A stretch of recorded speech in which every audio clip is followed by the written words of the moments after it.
equipment, right? I think it was. I can't I remember think what it was. he got to Bastine and then had to come immediately back, so he didn't actually get to collect the equipment yet. No, not yet.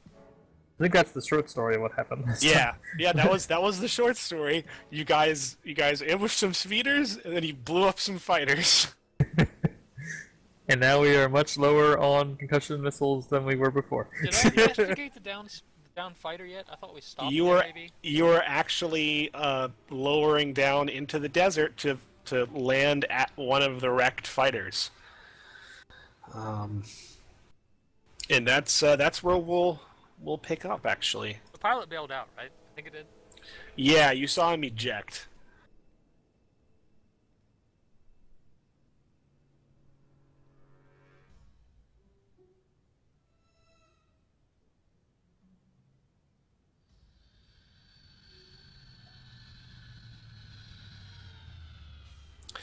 So the Sand Panther sets down out in the desert, probably 30 feet away from this this smoldering, smoking wreck. It's only maybe 20 minutes after dawn, and I think yeah, there's really nothing out here at all except for rocks. A couple ridges out in the far distance, and the mountains to the south, and of course this crater with this blackened wreckage of the fighter. I'm probably unbuckling my harnesses on the seats. Like grab the extinguisher. Maybe we can see if there's anything salvageable, or anything that might tell us who these guys are.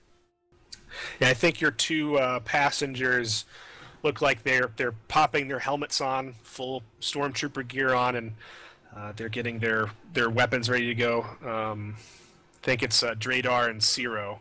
And you see Ciro's got like this odd rifle. It's got like this coil at the end, and it looks like it's kind of sparking a little bit. And they think one of them grabs an extinguisher on their way out, and they go towards the ramp. And when you're ready, they hit the button and they exfiltrate. I think you hear Guido yelling back down the ramp, like, "Should I have the ship ready to take off? What happens if there are more bombers? What if there's a Star Destroyer in orbit? What about the Sarlacc? What if Tusken Raiders?" I kind of wave my hand at him. Keep it warm. We'll be back in a minute. It's like, what about Banthas? He just yells out. I'm just shaking. Like, I think I paused the last, and I like look back over my shoulder, like, seriously. What if Jawas attack while you're gone? Then shoot them with the laser. I can't shoot anyone with lasers. That would disrupt my core behavioral programming. What happens then? And like I think you leave, and there's like a zillion what ifs, like being yelled off into the desert. And you three approach the wreckage of this fighter craft. I'll kind of blow up the image a little bit to give you a better view.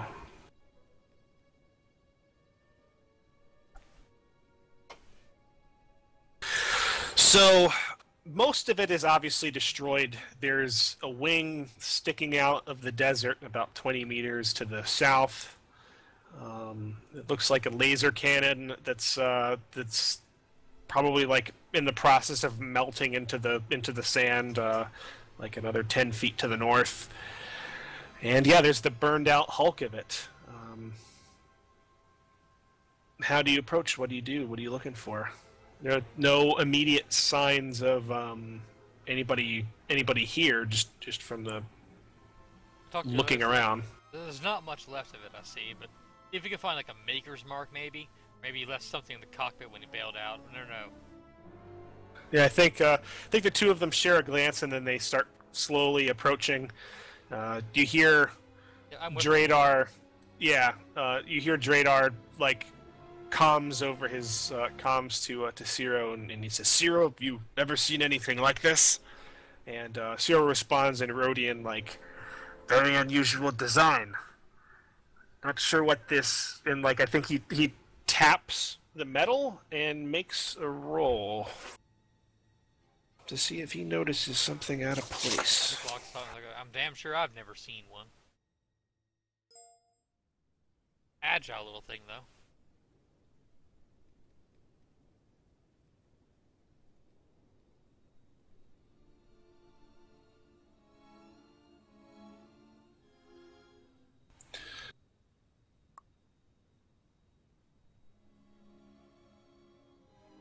So, I think Ciro's kind of towing it, and he says, "Well, this is odd. I mean, the ship's pretty well screwed, but most of the plating's actually intact. And yeah, as you're investigating, you can actually see that a lot of the armor plating is in surprisingly good condition. It's just the stuff that it was covering is pretty much destroyed." Made the shell tougher than the innards. Yeah. How are you investigating this? Or are you leaving it simply to them? I'd be having a look around. I'm probably terrible at it. You have no knowledge of starships? I have no knowledge of starships. Just by being a space pirate? Hey, points were lax, man. I only had so many. give me a knowledge. Is this going to be galactic lore, or is this going to be tech? I chose how to pilot, how to repair, and then galactic lore of the universe over specific knowledge of starships. Knowledge. You have galactic lore. Why don't you go ahead and give me that one? There's a way this could potentially work.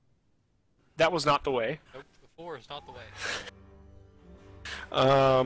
So I think Ciro rolled high enough on his perception to maybe make this check.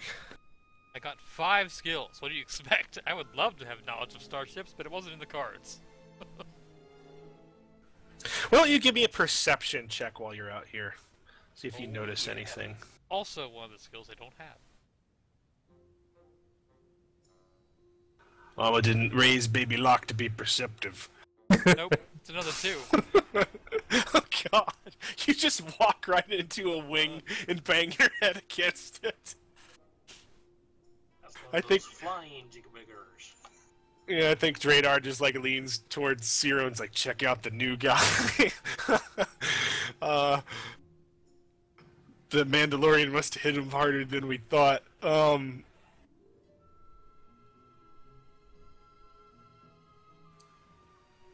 Yeah, Dradar and Ciro find what I think point out a symbol that's scorched away on one of the wings. And you in fact recognize it from Agent B's video. See if I can bring this back up. The porn? Hopefully not that video. Yeah, it looks like that wing that you actually bumped into. There's this symbol on it, and I think they're kind of scratching their heads beneath their helmets. Oh wait, let me check. No, I don't think so. Yeah, they just I think one of them points out like, here's that symbol again. And, yeah, I think all that you really garner is the ship is destroyed, but the plating is especially unusual. It's especially tough. And nobody particularly knows why. I think Ciro says it must be some sort of extremely hardened durasteel, but he's not sure what exactly would cause it to stand up to this. He's never really seen anything like it. Why would you need such a thing? He's like, well, I mean, if the ship hadn't crashed, it's likely this thing could take quite a beating. I mean, we were putting a lot of missiles into such tiny fighters. It's true. If you had like a whole... I mean, just imagine if the Far Ranger or the Sand Panther was plated in this stuff. It'd be very hard to take down. Think we should take some of it back, maybe? It definitely doesn't seem standard issue stuff. Want to take it back for samples? It might be Yeah, here, like I think he says, like, Ciro, help me get one of these plates down off the wing, and I think he takes like a tool out and he starts trying to pry it off, and he has like a really hard time. Eventually, there's like a ripping sound, and they manage to rip off a small plate from one of the wings. One of them like falls down onto the sand, and it's very apparent that the plate is pretty heavy. Yeah, you guys get like a sample of this armor plating to take back. I'll give you a hand with that. It definitely seems to be very strange. I mean, if someone goes to the trouble to make this stuff, they don't put that in all fighters, so it's got to be something there for a reason, or someone very special wanted it done. Definitely aren't standard things anyways. If the cockpit's still there, I check that. If it crashed to the ground, it might not be. But... It looks like it was mostly destroyed during the crash and or the ejection. Okay. It's pretty utterly destroyed. Is there anything in particular that you were looking for about it? No, I thought there might be something like a pile left behind or something like that. No. If the cockpit was destroyed, there won't be. I don't suppose that there's any missiles left, does it? They probably would have blown up. Give me a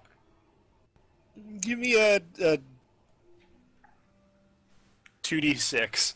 Speaking of missiles, It works for other systems, so it'll work for this one. Yeah, so I think you're looking around and you actually see like a kind of a conical shape sticking out of the sand about like 8 meters away to the south. sticking out of the hot, boiling sand. Oh, come on. It's not that bad.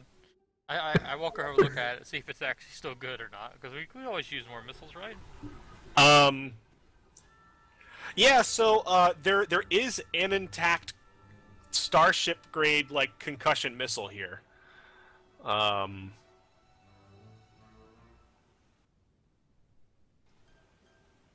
think as you're getting closer, give me a perception check. Uh-oh. Go, my crappy perception, go.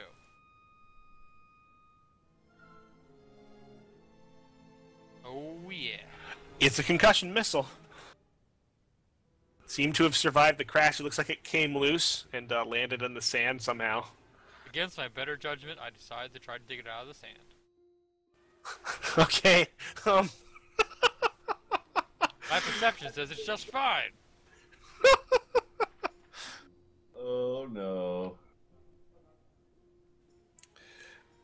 So fortunately, one of the other people who has better judgment looks over and sees you digging this missile out of the sand. And I think Dradar says, "What the shit?" And like he starts running towards you, and I think, oh god, what would this be? 2d6 flat is just ugly as in this game as it is in the other one. Even if it is a partial.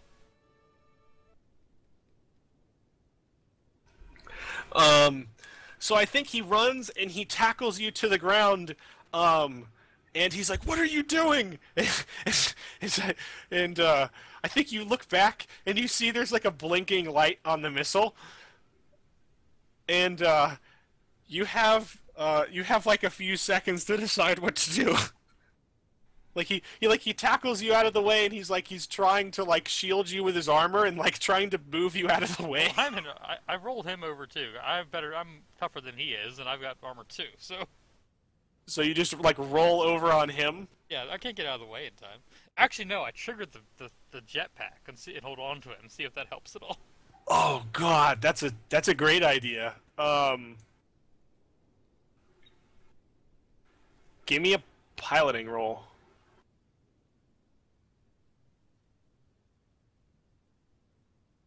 Oh, it was almost on 1. Alright, so you trigger the jetpack, and I think, yeah, you're holding on to him, and then all of a sudden there's this this explosion back behind you. You're flying across the desert sand, like both of you are skipping across the sand. And you smack into a rock, and you look back, and there's just this crater where the concussion missile was.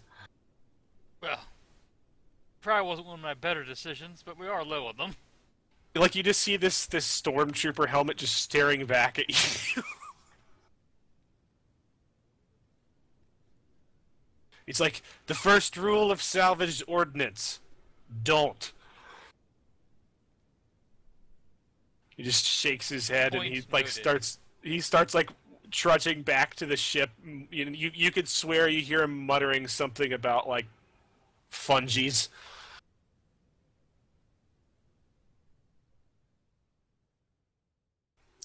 So yeah, do you go searching for any more concussion missiles? Nope. Okay. Nope, sir, I don't. All right. So you go back to the Sand Panther? Indeed I do. What do you do once you get there? I suppose we fly back to the others. At least we have that panel. It might be worth something. You can figure out where it came from. All right. So, I think probably like 15 minutes after the air battle, you're all getting things sorted out, and the Sand Panther arcs back into view and sets down for a gentle landing on top of the very crowded cliffside. Bunko is just now pulling herself back up with the use of her her grapple gun, and is maybe looking around both ways to see if anybody noticed her tumble off the cliff. Erotic and Gore, give me perception checks. Alright. Perception. On it. Go. Mm-hmm. Totally got that sand in my eyes. You got a helmet on. I think you're probably busy cleaning your launcher or something. Sand's getting in my launcher. I can't be good. Yeah, I think Agent B, you look both ways, and it doesn't look like anybody notices you. And you brush yourself off, and you just casually stride back into the rest of the group, like nobody noticed. Hey guys, how's it going?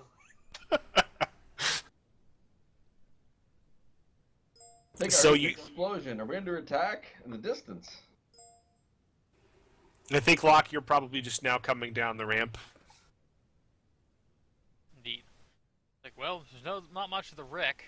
Did get a sample of their armor, some type of special durasteel. Haven't seen it often. In fact, never of this type. The shell remained intact while the guts were all destroyed.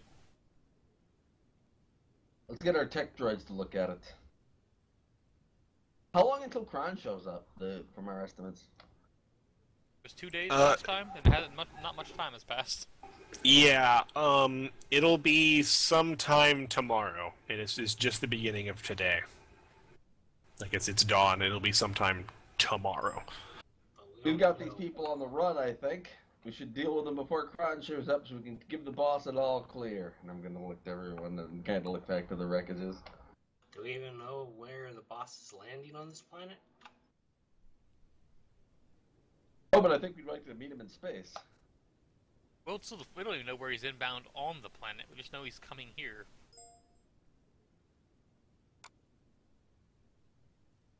At least he told his aide he's coming here.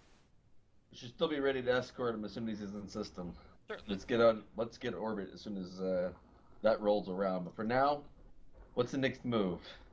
Go after the tracker and see if we can take their base out. Well, I still have to make a run out to Mos Eisley to pick up those parts you wanted. I was gonna kind of Graham and look at everyone else and say, perhaps we should all go to Mos Eisley with him. Make sure we get the parts and then deal with this. Maybe ask Red about this panel while we're at it. Maybe our new our munitions droid would be able to tell us more about it. He seems to be up to date on that kind of stuff. Indeed he is, and I have a gift for him too, and I drop into a laser cannon. Oh yeah, I forgot you've got that. The only thing that was Sure still he will working on that appreciate it, thing. Gore. You know how to buy a gift. I think I commented on the way back to Ciro or Dradar who rescued me. Like, let's not mention the concussion missile to the others, okay? I think Concussion he looks, missiles? We got 4. he looks back to you. Do you speak Rhodese? No. He probably has a translator in his helmet then. I imagine coming from the Empire he probably does. He just says, I won't tell anyone if you don't, and as long as you don't blow me up again. Seems fair.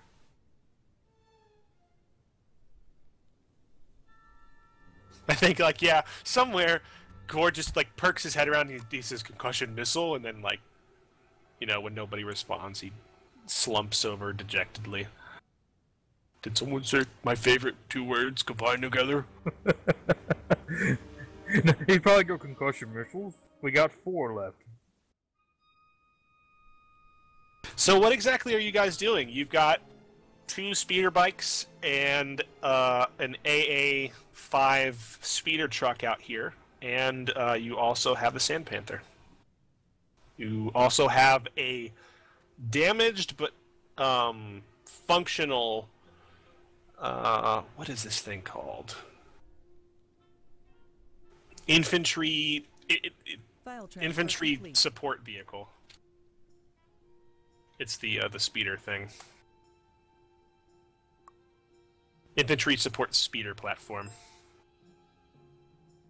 Is it in working condition right now? Yes, to a marginal extent. It's very obviously beat up and shot up, but it can fly, and its guns still work. Alright. It's pretty slow. You know that pretty intimately, having led it on a 3-hour chase. How slow compared to our Winnebago? That's a good question.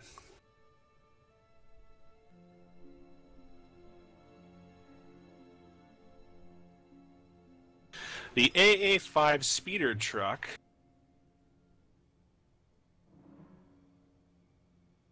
has an approximate speed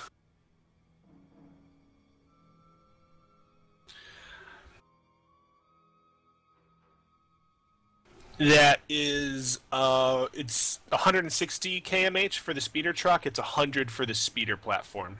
And your speeder bikes go, I think it was 500. So the speeder truck is not that much faster. Well, we should drive it back to Bestine to, if anything, sell it for more concussion missiles. He might not have any more. Seem to be a bit tight with those. Moss Eisley might. Gore says with the dejected, somewhat worrisome tone, thinking that he may have used the last several concussion missiles on the planet. Sure shouldn't leave it here. It won't take any longer to drive it back to Bestine than to drive the truck back, so...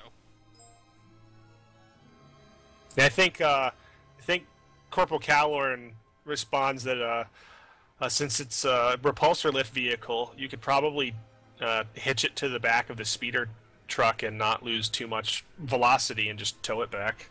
Seems fine to me. The truck's meant to carry a lot more than that thing's weight.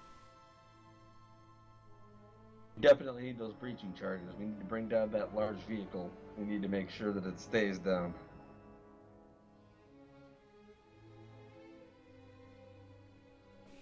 Right, so you guys attach the take some time to attach the speeder to the back of the AA-5. Does Locke go ahead? Since it's going to take him a matter of like a very short amount of time to get back with the Sand Panther. Do you go to Bestine? Do you go to Moss Eisley? I think I would go ahead and go to Bestine and drop this armor panel off with our new tech droid. I don't remember his name. Mm-hmm. But, see what he can make of that, and Probably go and get the parts from Mos Eisley unless the others want to come. Anyone who wants to come along is welcome. The Sand Panther carries plenty. Yeah. Probably should drop this gun off. It's quite bulky. Let me grab my locker from the hover vehicle. Don't want to leave that behind. See you on board your ship in a moment. So, for the sake of keeping the players together, do the players all want to head back in the Sand Panther and just let the NPCs take the vehicle back, or is there some concern about leaving them on their own? No, they're quite I'm totally capable. down with There that. shouldn't be any concern about leaving them on their own. Sorry. One might say they're capable than most of you. Yeah, well, I have mechanics. It's the only skill I have related to vehicles. I have mechanics and pilot. I don't have enough for knowledge tech. Yeah, that's fine. Okay. Alright, so you guys can ride back. I think they lash B's speeder bike to the side of the speeder truck. And actually, they could probably pull it just in the back. Yeah, they can easily pull both speeder bikes into the back. And the rest of you can pile in with a very excited Gito onto the Sand Panther and begin flying off to Bastine, while the rest start making their way back the old-fashioned way. Stop off at Bastine, see what we do with these things, and then head on to Mos Eisley. Alright, so it's going to take the others quite some time to get back. Yeah, the majority of the day, I would expect. Yeah, we'll side-swipe to a brief cut to Bastine. You guys are landing in Bastine. I think you're landing at it's the best landing pad that they could give you. It's the closest to the heart of town. There's like a small chain link fence around it. They've got like a very huge like tent that's erected over the Far Ranger, the sort that you might see over an entire market bazaar. And that's as much cover as you get from the elements. It's no Mos Eisley spaceport, but it's the best the people at Bastine have been able to do for you. Fortunately, there is at least a member of the Bastine security force out here at the fence, keeping an eye on things, and you can see him kind of take note, as everybody does when the Sand Panther lands in the same landing section. You wanted to drop off the laser cannon and the unidentified piece of armor. All right, so After yes. we hit the black market, we should hit the local bar. Maybe ask about that symbol. A few other questions. Get some attention. I'm sure it'll get attention one way or the other. Did we ask about the symbol here?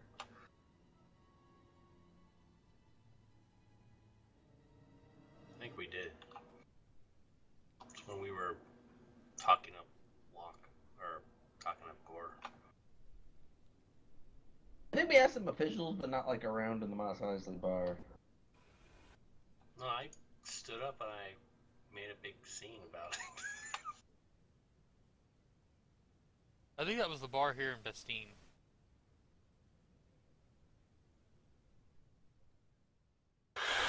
All right, so you guys get back to the Far Ranger, and I think you can see Padak is seated on the ramp. It's down. He's got like a drink with an umbrella in it, and it looks like he's sipping at it like mad. And it looks like he's just like exhausted and like overheating. And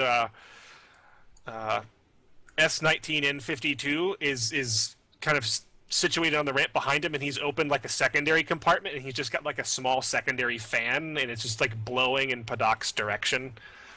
And he beeps a greeting at you guys as you kind of trudge up the ramp. Padak gives you a very exhausted nod and tries to stand up. I'm gonna seek Zeta 3 for some patching up. Okay. Yeah, you can find Zeta 3 in the med bay. The dock, was it? You're having some trouble with the desert heat?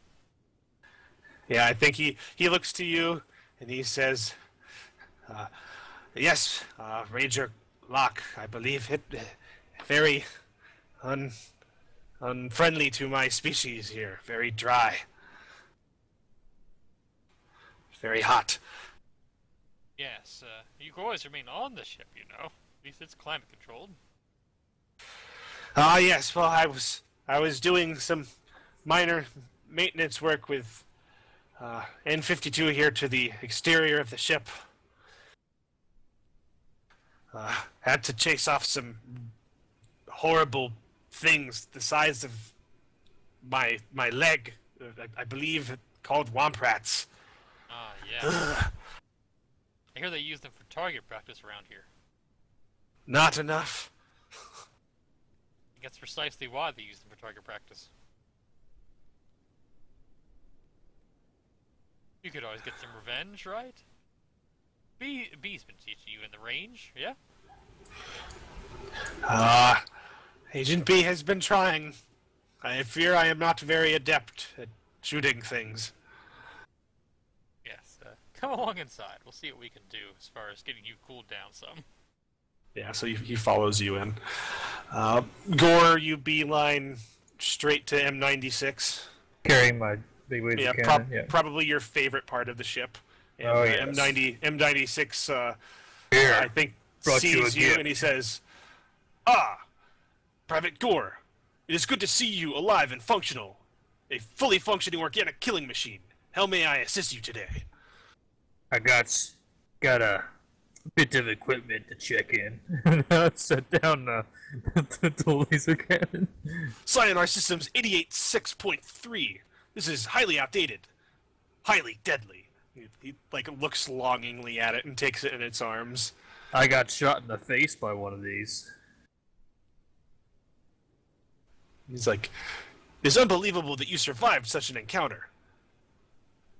And I think it peers closer to you and it's like, "I believe you have some structural damage to your everything. You may need to seek Zeta 3's attention." Well, after I just wanted to drop this off first. I believe that Locke fellow had some armor as well. Yeah, I can come up the ramp. Yes, never seen this kind of plating before. What do you make of it? I drop it down on the desk. Yeah, there's a huge clunk. It even makes the blaster cannon remnants rattle. And he takes like a close look and he's like, very interesting. It was on a starfighter. Running diagnostics. And he rolls several checks. Oh! Let's see what his modifier is. Maybe he can pull it out of the fire. Was that a at nat least. 1 I just heard? It wasn't a 1, but it was close. He might have high enough skill to maybe get this. There seems to be a glitch in my diagnostic If he's got focus, systems. he's probably get like a plus 15 or something, maybe.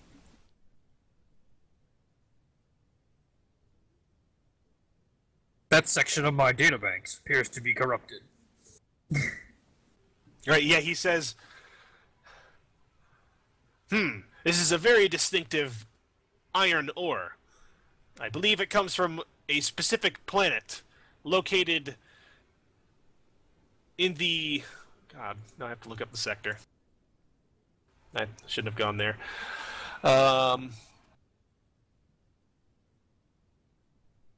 Located in the Outer Rim. This is only mined on Mandalore. This is, I believe, known by the local Mandalorians as Beskar. This is highly valuable. Very similar to that suit you brought in. They make it out of into armor, right? This is correct. So, if they use it for armor, and those armors are very expensive, they would use it to make a starfighter? For what reason? Because that's a lot of metal. Mandalorian Beskar is highly sought after, extremely expensive. Mandalorian starfighters are and have been highly prized. Not typically in great numbers. This seems to have been aged substantially. Maybe something to do with that that symbol we found. Some offshoot of the Mandalorian, maybe? An outcast group? Could be. Don't know. Does seem... They at least have a Mandalorian, at least a guy wearing Mandalorian armor, a Mandalorian and the Starfighters. One can draw conclusions.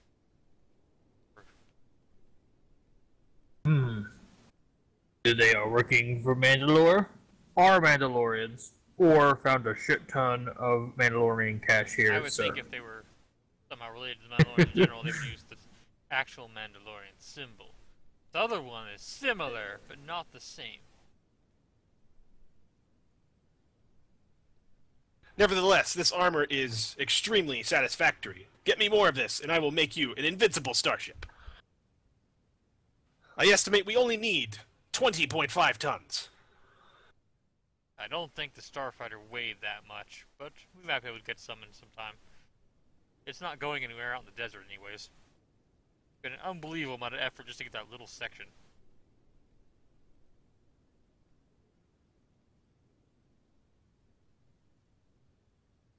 Yes, these ones do seem to be into the heavy ordnance. Or gives a bit of respect nod.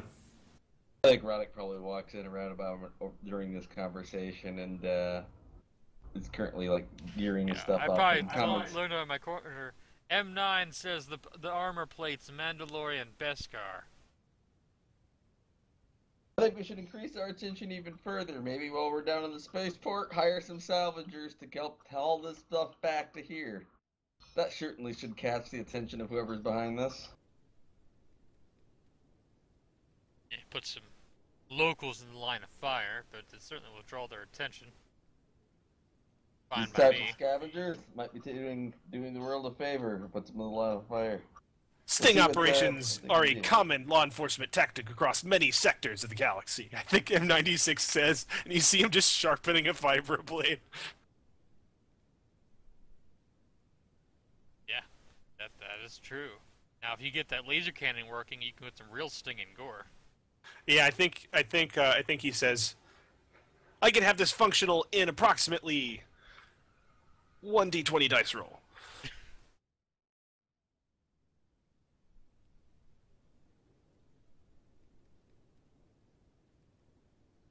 One day. That would be fine. You can always have another gun. Would you Never like this have to be enough. mounted to a vehicle?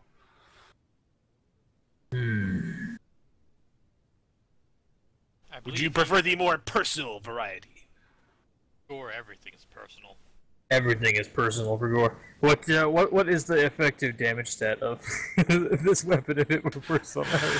So I'm looking this up right now. If it's a laser cannon for a starship, it's like the light one is like.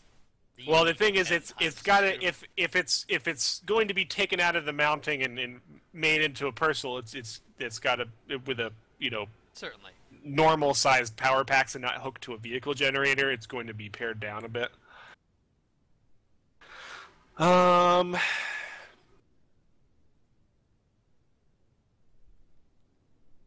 we need to do, Gore, is just get you a trailer and you just pull it around, so the generator on it for you. Gore just steps on top of it. I'm ready to run. Alternately, option to mount on top of one of our ships. Don't know how that works. It takes some placement points. We could probably put it on the truck, though. Truck, the one that has the concussion missile on already? Yeah.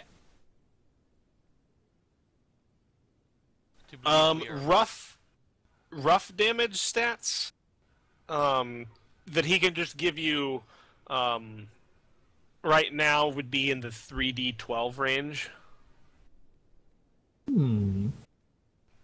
It might be considerably different since this is like If he, because he's going to have to make some tech rolls to see if he can integrate both barrels and how well he does this, because this is definitely not a standard blaster cannon. It might come out to be something substantially more, or it could just come out to be a normal blaster cannon.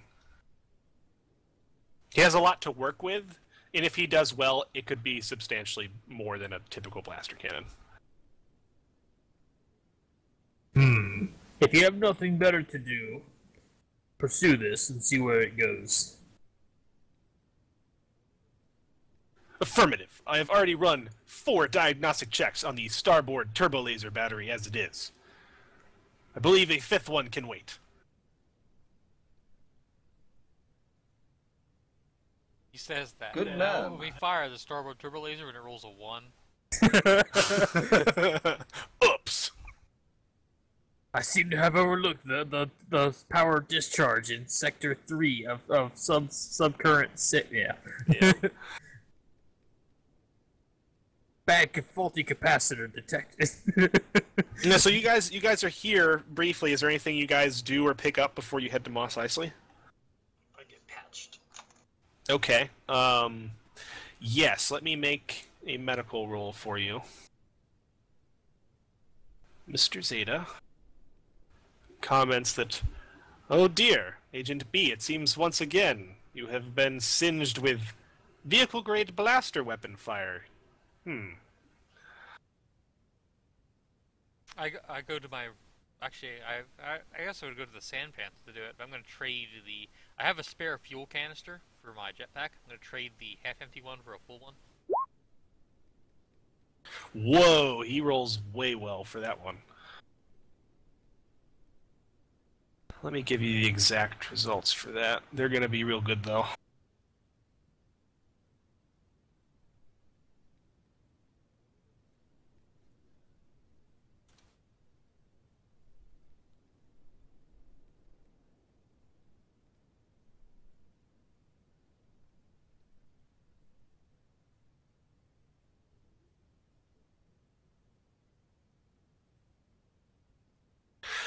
What is your level, Agent B? 9. You heal 27 hit points. All I needed is 24. Nice.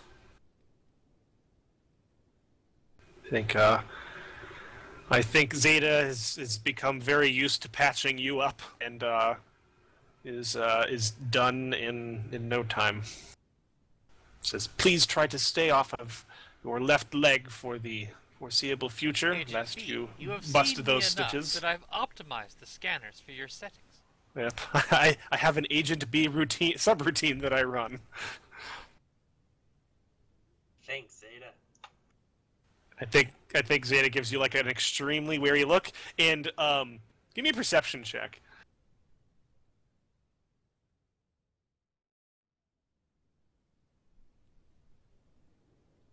You notice that Zeta 3 at no point ever turns his back or even his side to you while you are in the medbay. Have him grow longer arms. Like, it seems like he shuffles to the side occasionally to keep you in view at all times. That's why he just needs to go see his friend M9 and get a camera installed in the back of his head.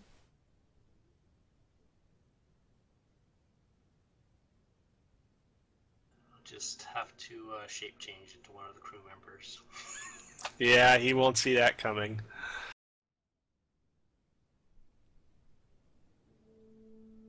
Then he gets to say, "Why is all the crew out to get me?" So, are you going to take the Far Ranger to Bestine? Or to Mos Eisley? Or are you going to take the Sand Panther?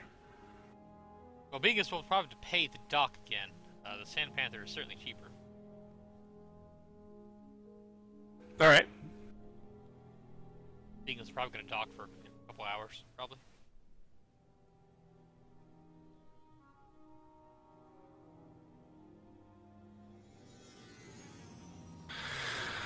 Alright, so, it takes, I think it takes like an hour to get to Mos Eisley, maybe 2. But, yeah, you arrive in Mos Eisley and set down. Yeah, it's going to be cheaper for a smaller pad. I think they try to charge you probably 200 credits. You know, on any world, this is the normal, the normal rate for the ship the size of the Far Ranger. It's also considerably cheaper than what they try to charge you for the Far Ranger. So I don't know how you want to take that. Say it's normal for the ship size of the Far Ranger or the size of the Sand Panther? The size of the Far Ranger on most other on most civilized worlds, 200 is what you typically pay in docking fees. This is also cheaper than what they tried to get you to pay for the Far Ranger here. So I don't know how that affects your decision. They're obviously gouging you, but it's obviously still cheaper than landing here with the Far Ranger. So I don't know what you want to do. I checked think my I'm gonna funds just say- first. Lock. If this was the Far Ranger, I'd say that you should answer them by locking weapons on the comms tower and telling them that that's not an unfair price. In most situations, yes. In the situation where the comms tower may lock weapons on me, I think I'll just pay it. You forward 200 credits? Indeed. Try. I already do. Alright, so you forward 200 credits and like, please doing business with you. Landing bay 7.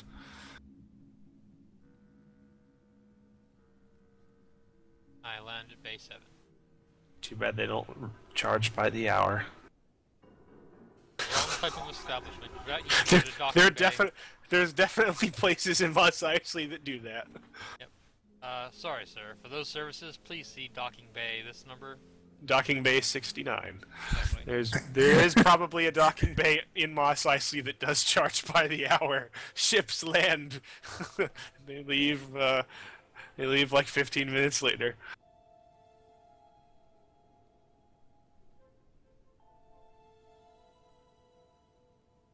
Like, well, here we are. Where's this contact of yours, B? Well, let me look them up.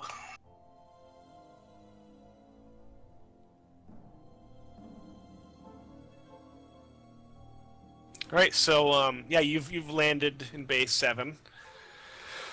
And And street, I'm going to be grabbing I'm going to be pulling out a holographic image of the symbol and talking to random people and saying, "Have you seen this symbol?"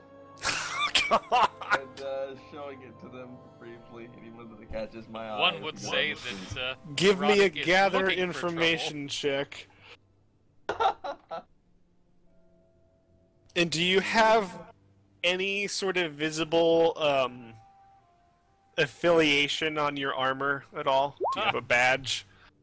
No, right now. I was surprised if he doesn't. Ironically, I don't, because I tore it off and left it on the wreck of that thing just to. No, that's just true. to, You did. stop Yeah, you them. did. No, I'm pretty clearly. Oh, that's surprisingly good. Yeah.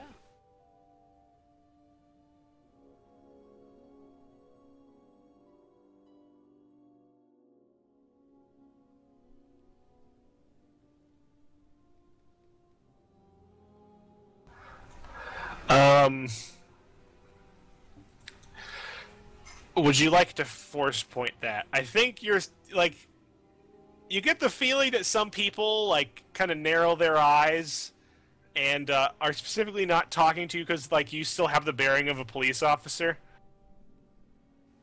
Oh yeah, I'm totally using that force point. That's because enough. They're hiding their secrets. One of them does say, "How much is it worth?" I'm gonna say that I think you depends on the pull. information you have. Simply having seen it isn't worth much. Having information about details might be worth a considerable amount. Alright, so ironically, it is a ironically, it is a male Gamorrean. There's no And, negotiation change much. yeah. How much is it worth? And yeah, you say it depends on if what he has to offer, and I think he narrows his piggy eyes, and he's like, I need to see some credits. I'm not messing with these people without some money up front. I'll motion over B and say, will you show the man some credits and perhaps see what he perhaps be considering a fair term.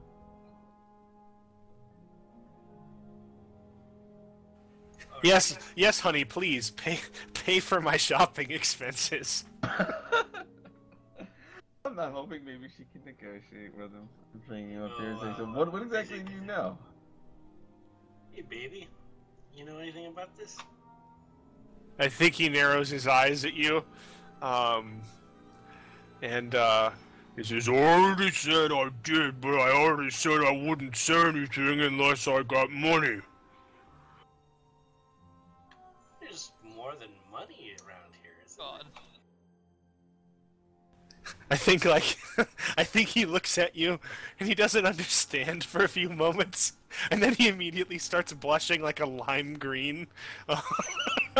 And, Can't say he gets too many offers like that. Give me this sounds like a persuasion check.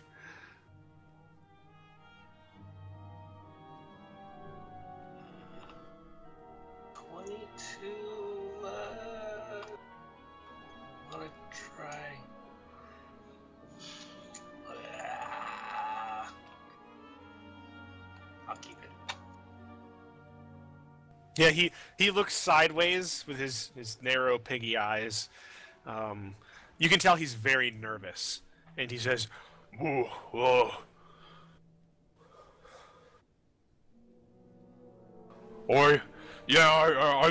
could tell you, if I think he leans in towards you, Roddick, and he's like, if I could spend some time with your girl. You can tell her anything you want, but we need to know if you have something interesting to tell her. I'm sure she'd wanna listen. Do we got 30 minutes, Master? God. Oh dear Lord. I just kind of look at Agent B and just don't say anything from behind my helmet, completely impossible to read face.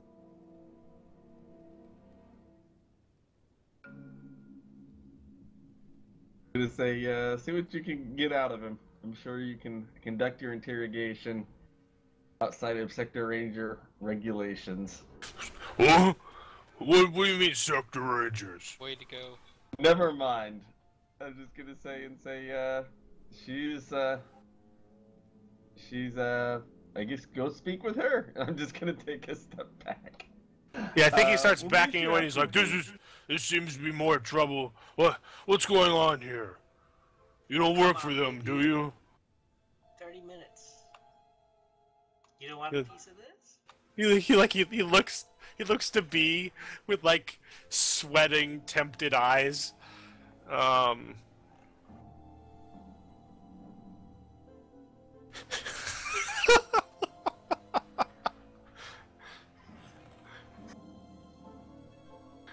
And he says, You have my credits when we get back. He looks to you, Roddick. We'll have credits for you. Yes. Yeah, and he looks to B. We'll be here in the cantina, B. I motion over to the nearest, if there's one around, and say that we have a few questions to ask. Alright. I ask him, you wanna find a place out back, or what? I think he says, "Oh, you're my type of girl," and he grabs you by the arm and starts leading you out back behind that cantina. Ooh. So the cantina here, I think that you have found. Let me see what cantina this is.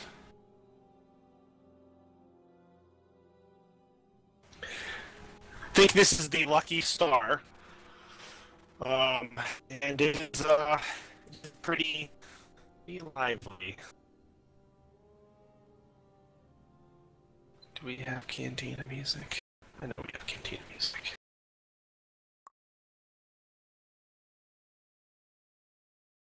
Is it playing for you guys? It's not playing for me. Oh, I hear nothing. Damn it. They deleted it.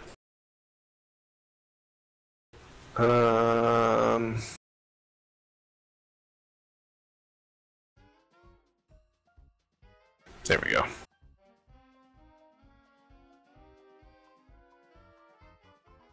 So you guys walk into the Lucky Star, and it is your typical seedy Tatooine casino, or cantina. There actually probably are some casino gambling machines in the corner. Actually, there is an old gonk droid that has been rigged as a slot machine in the corner. That's totally a thing.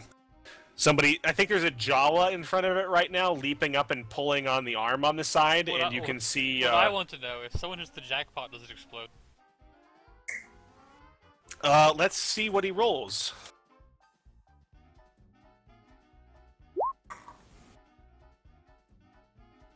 Yeah, I think he rolls like 2 Tusken Raiders and a Womp Rat, and the gonk droid just gonks at him, and he curses and kicks it in the side and leaves. Gore would definitely give it a shot. Okay. Yeah, Gore, you tower over it. You want to give me 3 D20? Does he have to roll a strength check to see if he breaks it first? Oh god. Well, only if Gore is not gentle. Nope. No luck there, Mr. Gore. Like 2. You know, I think actually that Jawa probably made off with like 10 credits. He was probably giggling as he left. That 20 had to account for something. But yeah, you put in 2 you put in 2 coins and you just like see them get sucked into this thing. It's just like gonk, gonk. Please insert more credits. Does Gore get sucked into the world of gambling? He'd probably do a couple more spins and then he'd let it go. It's like, oh, this is interesting. See, he would just pick up the droid and go out the door. Well, it's a gonk droid, you can't pick it up. To whoever is managing the cantina band on stage.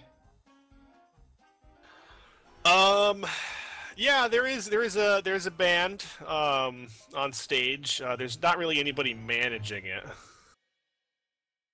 I speak to you about getting on stage for a moment. Oh god, probably the bartender. I'll totally go to the I think Locke was thinking about ordering a drink, but after hearing that, he's like, maybe that'll wait. I'll totally go to the bartender. Yeah, so the bartender is... What is the bartender? Is a female Bothan with an eye patch. She's cleaning some glasses, and she looks you over, and she says, "What's a Sector Ranger doing here?" I'm gonna say, not causing you trouble, I hope. Though I was hoping to speak with you about making an announcement on the behalf of Tatooine in general. I'm gonna do as I think she just like scoffs. I'm sure you've heard about the attacks not far from here. She's like, "Honey, there are attacks just outside my door every 5 minutes." They're usually done by Mandalorians with high-end reinforced TIE fighters and transport vehicles and just things along those lines. I think her one good eye kind of like darts to the side as she's like obviously glancing at the other patrons at the bar, and she's like, "What do you know about Mandalorians?" I know that there's a warlord that's organized what I think are probably some rogue Mandalorians and a bunch of local yeehaws with salvaged gear that's taking over this planet. We just saw, I'm going to list the name of the city, so I'm not looking at the map, that we burned to the ground the other day. Won't be long before Mos Eisley's their final target. It's got to be the end game, of course. So I think, yeah, she's listening to this, and she's like, and what exactly are you planning on doing about it? Your kind's never done anything for this planet. Think if anybody heard about who might own this sand crawler and then blow the ever-letting hell out of it. Sandcrawler. I'm gonna nod and say, they've modified some sort of a crawler. They're using that to level town after town out in the desert. We saw it, we followed it back, but it was a little bit too much armor for us to breach right then. In fact, that's why we're in town, gearing up to blow it apart. I think she just says, I think if you're in Mos Eisley looking for help, you're in the wrong place. But if you've got a death wish, be my guest. And she's like, step on up. She like gestures towards this stage. Roddick nods and says that, yeah, well, hopefully the criminal element around here realize that in this case, neither one of us want to see this town burned to the ground the same way the others have been. Appreciate it. Now I'm gonna start heading over to the stage while glancing at what the others are doing. So while you're doing that, we're gonna cut briefly outside. Agent B, you have been led out past a womp rat nest, behind a couple dumpsters, and the rather large green pig-like fellow is getting very handsy.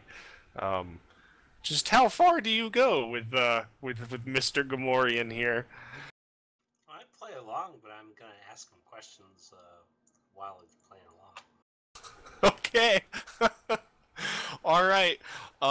Give me a gather information check. Ah, suck. Exactly.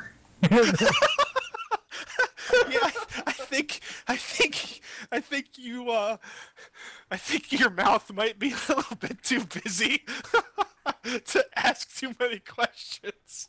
So the obvious answer is she's asking the correct questions. The guy just literally doesn't know anything and was trying to get extra money. That might be true too, but there's a lot of oinking and grunting from the back of the alley as things progress back there for a little while. Oh God! If that had been a 1, oh man! If that had been a 1, you would have been pregnant with Gamorrean children. Somehow cross-species pollination of changelings. The horrors. It's going into my report as Roddick told me to do this. There's like a couple Jawas that are like rummaging through the trash nearby, and one of them's like, "Whatini?" and like pokes his head up and like squints in your direction, and then like screams, and screams and like falls back down, and I think starts running as fast as his little legs can carry what him. happened in my Mos Eisley stage, Mos Eisley day? And he just starts running in the other way. The other Jawa just like sits there laughing in the dumpster. Oh God! At what point does the Gamorrean get angry and just slams the top on it? We'll potentially get to that. So inside Lucky Star, should be called the Lucky Gamorrean. Locke, you're in here as well. It looks like Gore is repeatedly pulling the pulling the Conchoid's arm. Roddick is heading up towards the stage. B is nowhere in sight. Although, man, there's like this weird noise coming from the eastern wall. What are you doing, Locke? I don't know. I think Locke would be. I guess I'd probably just order a drink, and not realizing what Roddick has planned at the stage. Okay. All right. Yeah, you're ordering a drink. Gore. 6 more credits down. Actually, I guess that's 8 more credits for the pulls, but that last one is over 50. So you win. Oh, I thought we were going off like matching numbers or something. He's got 2 16s. Oh yeah, that's true. Matching numbers. Ooh, that's gonna be a minor jackpot. Let's see here. Let me come up with some absurd math that won't make any sense.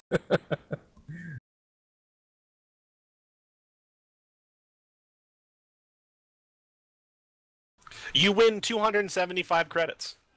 Ow. I think the gonk just starts belching out coins.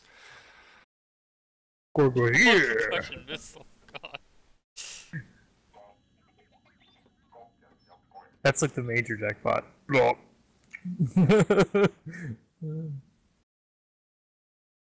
so, I won. yeah, like it starts belching out coins, and like somebody comes up, and I think Gore has to like smack them away as he starts collecting the credits. Do you go back to pulling on pulling on the arm? No, then he takes someone's winning and he gets a drink at the bar.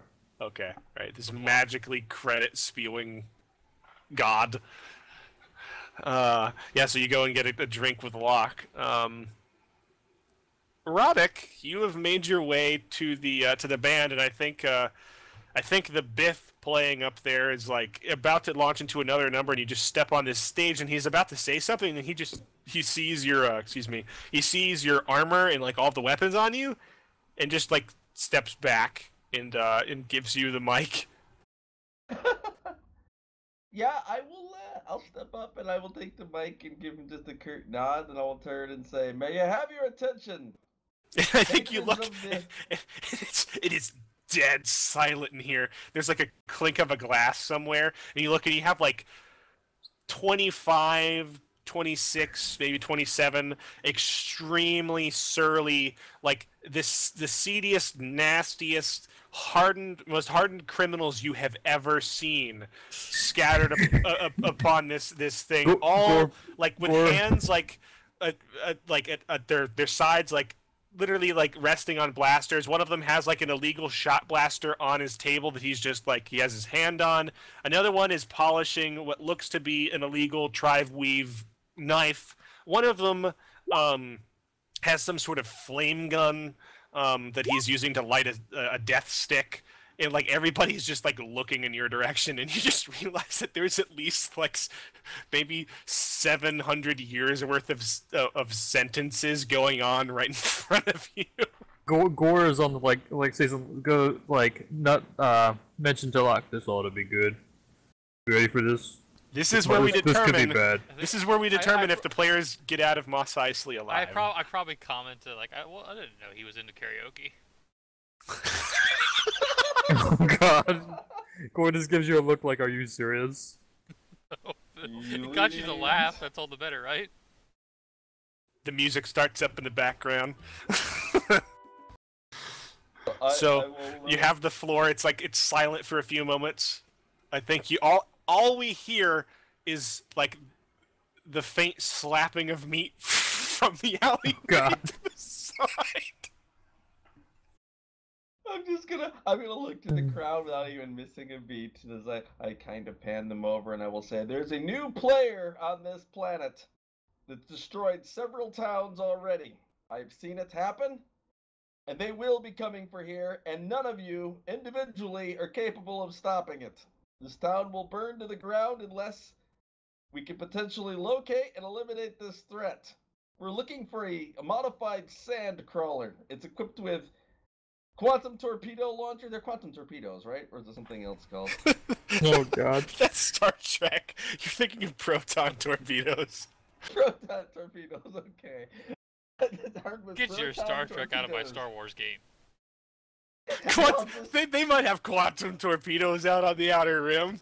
Quantum torpedoes certainly sounds more impressive. I'll say they burnt. What was the name of the city they burnt to the ground? I just remember the name of it. Here, I'll move us to Tatooine for a second. Danar's Claim, amongst several others. They nuked Danar's Claim from a distance.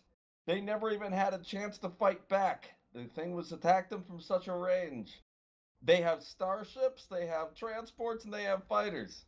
So all of your petty differences and all of the differences in the city, all of these small, all of you, despite your heavily armed weapons that I can clearly see on display, will not be able to do anything against a torpedo launched from miles away. So if any information can be provided to this so we can end to this threat before everyone dies, I would greatly appreciate it. I'll be over there, and I'll point towards the bar where I'm gonna sit. I'll say thank you, and I'll hand the mic back to the band and start heading over to the bar. There's like this long pause. Can you please Oh God, what role would this be?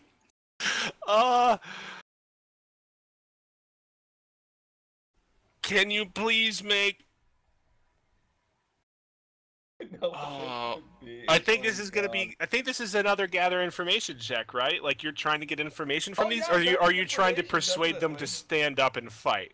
Which one are you trying to do? I'm trying to get information about. Okay, gather information. About this organization.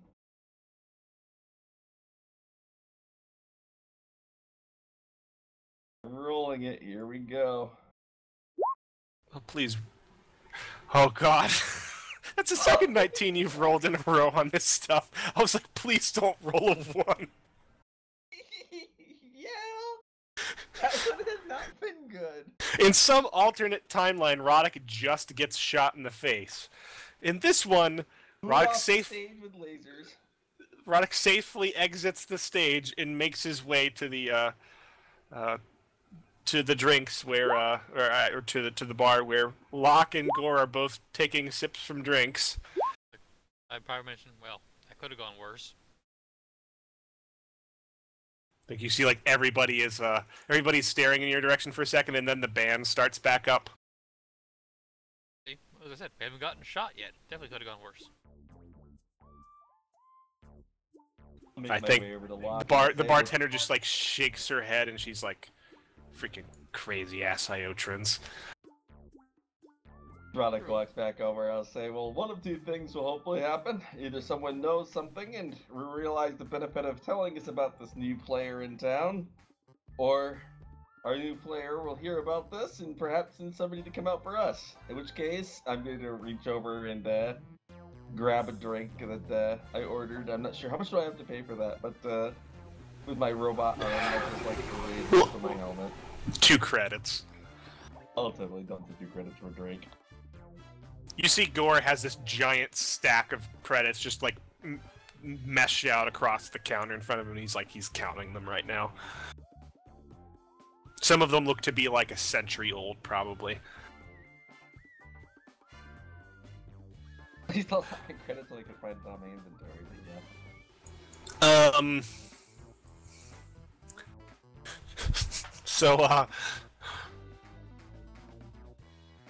So I think, B, it's probably like 8 minutes later, maybe 9. What is his stamina check, or his endurance? Wow, not bad.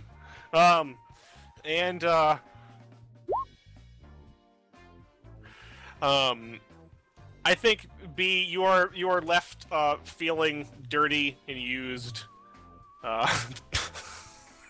in the alley, and the Gamorrean is like leaning up against the outer wall, and is breathing heavily, and seems to be recomporting himself.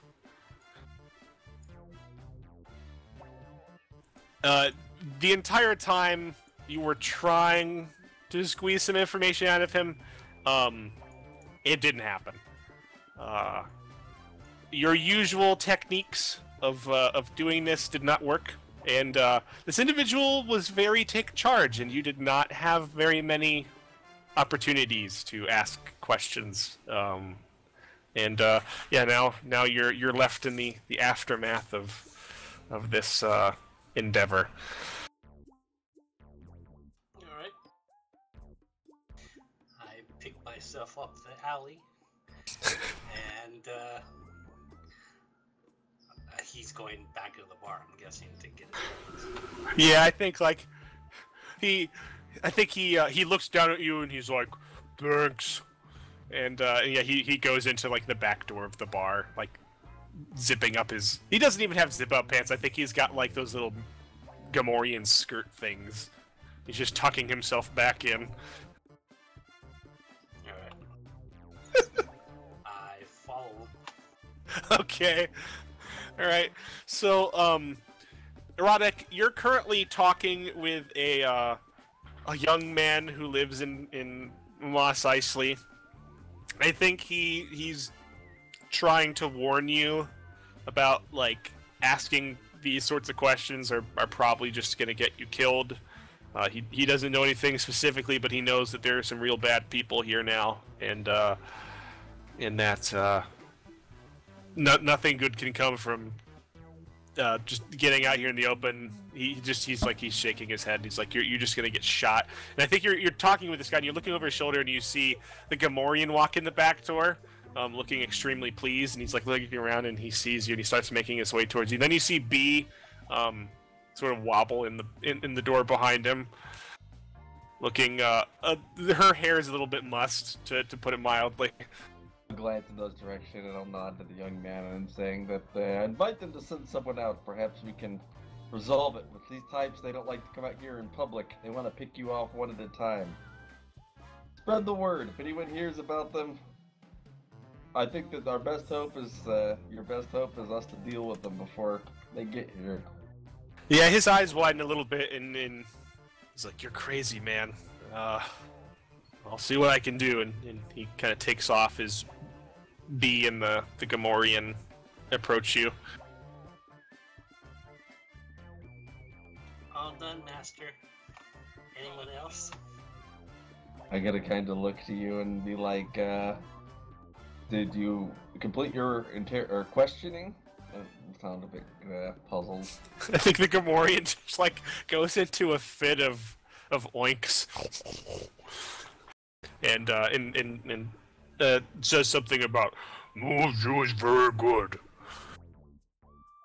I'm gonna kind of look to B and look to him, and I'm gonna kind of look to Locke and guard, look back to him, and I'll just say, so, did you decide to tell us at least what you might know about this? Let me buy you a drink. And Are those my credits? He leans around the counter and like points at the giant stack of credits in front of Gore. I'm going to say that some of them might be. Well, let me buy you a drink first. Will you tell me a little bit about what you're doing here while Gore counts your money for you? Yeah, he takes his stool next to you. I'm gonna go to the restroom and freshen up. Poor B. Oh God. Locke, you're drinking. How heavily are you drinking? Let's let a D20 say how heavily I'm drinking. That seems fair to me. How heavily am I drinking? Medium? Alright, you're a little buzzed, but, nothing serious. I don't think Gore has any problems unless something spectacular happens, so we don't have to worry about even that with Gore. Gore has the constitution of a wampa. I have the same constitution Gore has. This is true. Gore is larger than you. I have a lot of strength, but I have a lot more body mass. Yeah. So, yeah, Roddick, you want to buy him, a beer? Yeah, I'm gonna buy him a beer while Gore counts his money. Maybe he can tell me a little more about what he knows. Yeah, I think he says, I think he takes the drink, mark down another 2 credits, and he begins sipping on it. I think you see his eyes cast over to Agent B's hips as she walks to the little ladies' room that looks probably filthy. And, he says, look, I could get in a lot of trouble for telling you this. I could get dead. They're really bad people. People up north. Don't trouble at all. Don't worry. Just let us know what you've heard. It was some bad guys came off world. Started wrecking other crews. I'll nod and I'll say, so how do these bad guys tie with this symbol? Do you know anything about them, where they are, or where they are? He shakes his head, he's like, motion to Gore. Seen it before. On their ship. You know where their ships are now? Or can you describe any of these bad guys? He nods, and he's like, I could. You gotta make it worth my while, though. These people, they're not the sort to just kill you. They'll wipe out everything. They'll take your limbs off. Nods and says that. Feed you to the Sarlacc. Roddick nods and says that if you don't say something, they're gonna probably kill you anyway. They've been killing every town one by one. Soon there won't be many left. If you tell us, maybe we can do something about it, and they won't hurt anyone anymore, including yourself.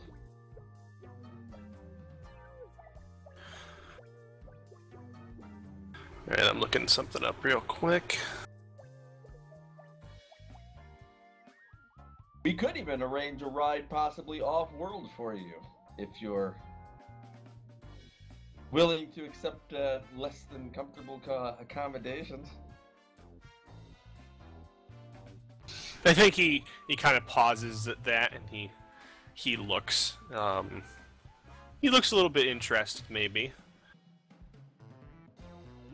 Nod and I'll say that our ship's got several rooms available. Of course, we'd have to restrict your movement about, but when we leave, and we will be leaving not too long, we'll be happy to take you with us, and you could even stay there now. It's probably about the safest place on the planet if you are concerned about what's going on here. You took me off-world, give me some credits. We can take you off-world and probably arrange for some more credits we even have on us right now if you cooperate. You let me ride with the lady? Oh, it's her ship. I'm just gonna sound completely enthusiastic about that.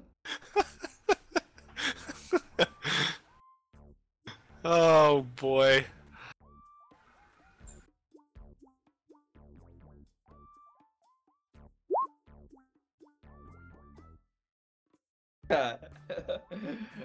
You don't own it, but you live on it.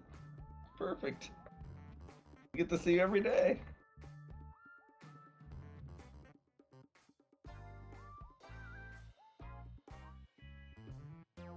What do you think? Save a lot of people and start someplace a lot better than this planet. All for just helping us out with a little more information. I'd call that a steal. I'm just gonna take a sip of my drink. Yeah, I think he nods, and I think he says, "Right, look, these people, they got some sort of setup. They got. I only really know what I saw when they came here to Mos Eisley. But they got lots of ships. It's stuff I've never seen. Well, they got one that I've seen before. I think he starts scratching his head. He's like, one of those old, whatchamacallits, the rebel people used to use them. Gallifrey transports.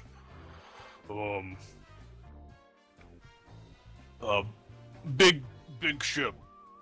A lot of cargo. Where were they docking? Do you remember which docking collar they were in? Someplace we could take collar. Find somewhere. Well, not docking collar. Docking. That's what you would call Docking it. bay.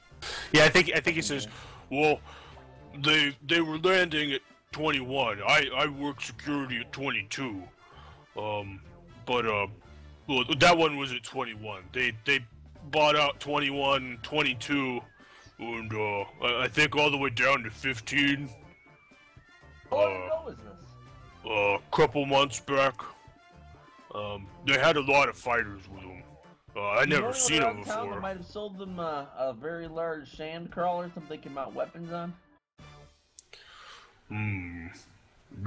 Jawas? Well, I don't know. I didn't see it. I mean, they might have brought one. That thing's big enough to hold something like that, maybe. Anything you can remember that could really help us. Well, the ship, that one didn't have that symbol on it, but the other ones did. The one that didn't have the symbol, did it have a different symbol? No, it was pretty beat up. Actually, seemed like it might have been in a fight.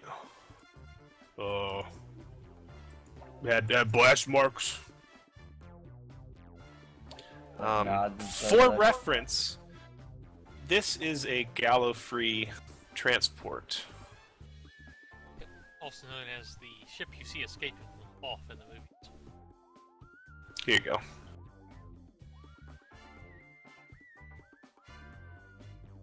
It is a substantial ship. Then? Anywhere? No. Well, one of their ships, And I think he leans in. He's like, look, I think this is supposed to be a secret. One of their ships comes in occasionally. Comes in at 21. One of the... I don't know what it's called. Not a fighter, bigger than that, but it's not one of the big ones. Don't know what they do. It's not very regular, but they come in every few weeks. Product nods and says that I think that we know where our next stop needs to be. Then that's going to be a lot of help for us. I look kind of look to the others and give him a bit of a nod and say, "Locke, I think we should probably help get this man back to the Sand Panther." So Make a comment. It wasn't a lambda, was it? What's a lambda? Big Y-shaped thing. Oh, they had one of those. Yeah, that comes in every now and then. Butter, not anymore, it won't. Yeah, that's the black one, right? It wasn't specially painted, right? It was just a standard white when we saw it. no, it was black. Okay. I believe so. I'll say that's the one. So that's the only ship that comes in on those dates. I think he scratches his head. He's like, Yeah, I think so. I'm gonna nod and look to the others and say that maybe we should go have a talk with the people at Run 21. And I'll look to this man and say, Look, you don't want to mess with these guys though. They got the Mandalorians backing them. I saw a few of them walking around the bay. let me tell you a thing about Mandalorians, my friend. Their armor is the most overrated armor in the galaxy. I'm just going to take another sip of my glass and say, everybody's scared of the Mandalorians because the Mandalorians sell the image you should be scared of them. My friend here, I'm going to point to Locke. He drop-kicked one off a cliff just about, 6 hours ago? I mutter like, this is not the time, Ronick. Can he drop kick a tank? No, but that's what I got this for. That's what my friend here's for. They brought those too. They didn't take them off the ship, but I saw them in the bay. Alec nods and says that I think your information is going to be very valuable, and I think that we should escort you back to our ship so you're off the street and secure and ready to get to our main ship. I have to apologize. The ship we're in right now is not quite not our full-size ride, but when we get you back, we'll hook you up with a proper room. Yeah, it's been very helpful. What about my credits? Kind of look to Gore and say that, like, I can front you a few credits right now, but we can get you more when our sector chief shows up. How many do you need at the moment? Maybe get things in order, and then we will contact him about getting you additional bonus when we transfer you to another planet. Yeah, I think he kind of looks nervously both ways and looks at the credits, and he's like, a couple hundred. You think you can spot him some of your winnings, Gore? We'll get you paid back as soon as we speak to the chief. So it gives you a bit of a scowl and hands you 200 credits. Your scout says you owe him 200 credits. Nick says, don't worry. I'll make sure to get you your money back, Gore.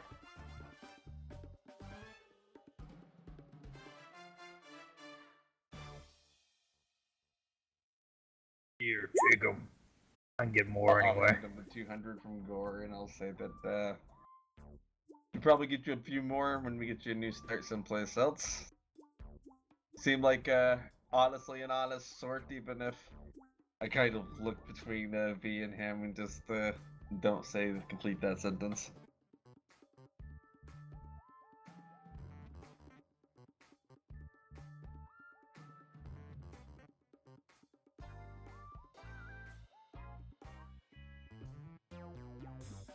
They got out of the bathroom. Yeah, I mean, you can.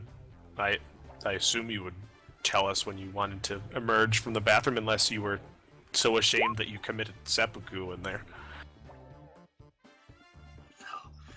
So yeah, you come back all freshened up.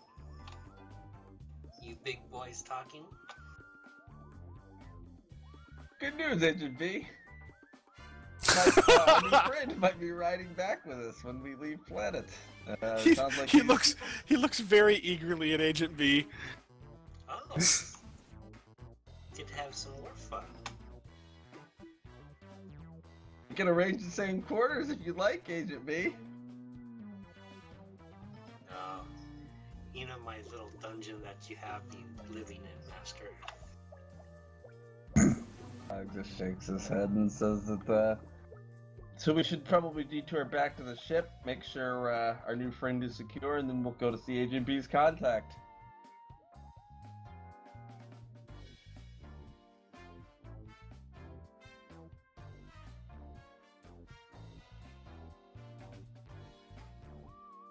Roddick looks to the others and says, unless you have something else you'd like to do in town.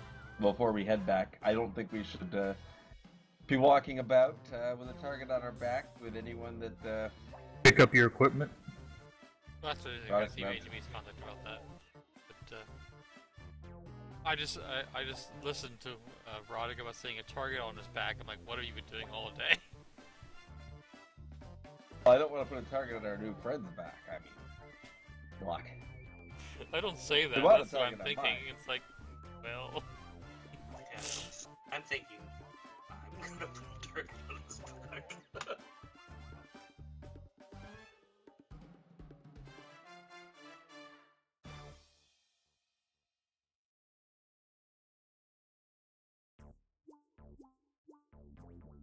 So, what's everybody doing? Yeah, I mean, you guys are here in the bar. Are you going to head out and try to get in contact with Agent B's contact and pick up this this equipment that you were looking for? All right. Pay the tab. All right. Yeah, the Bothan nods as you guys all leave. I give him a good environment. Well, sure. Give her a good environment. So, what exactly was it that you guys were looking for again? I think it was, I think Hal had agreed to purchase an ABC for you guys. You guys wanted some concussion missiles? Breaching, Yeah, breaching charge. Breaching charges, some sort of personal camo, and I was also going to inquire while we're there, casually, about missiles for Gore / wrist rockets for myself. All right. Yeah, this is the Ithorian. I have 4,000 credits that are Hal's that we eventually need to pay back. At least in my opinion, we need to. Well, that ABC, I think, is going to run... was it 3,500 that I quoted you? I think it was. Did you?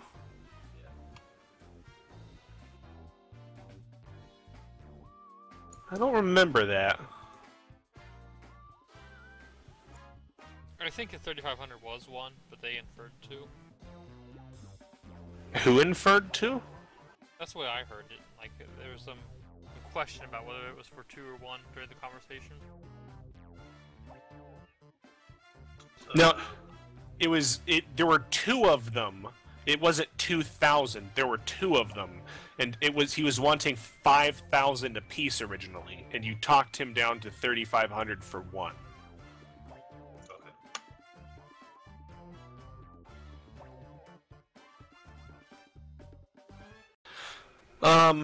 So yeah, you guys can get that still if you wish. I think, let me roll something.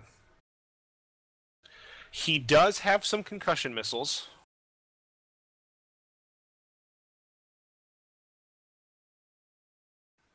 He's got 9 on hand. He is actually expecting these probably to get picked up. They haven't been purchased yet, but like there's definitely a market for these things. Where are these on the book? What? They're fairly expensive. I think The light concussions are like 800 each, I think. 800. Yeah. He'd be going for probably 850 apiece, given that this is B's contact. Seems like he's only gouging you like a tiny bit.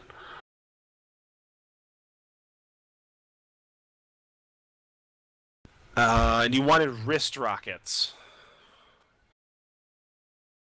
That, unfortunately, no.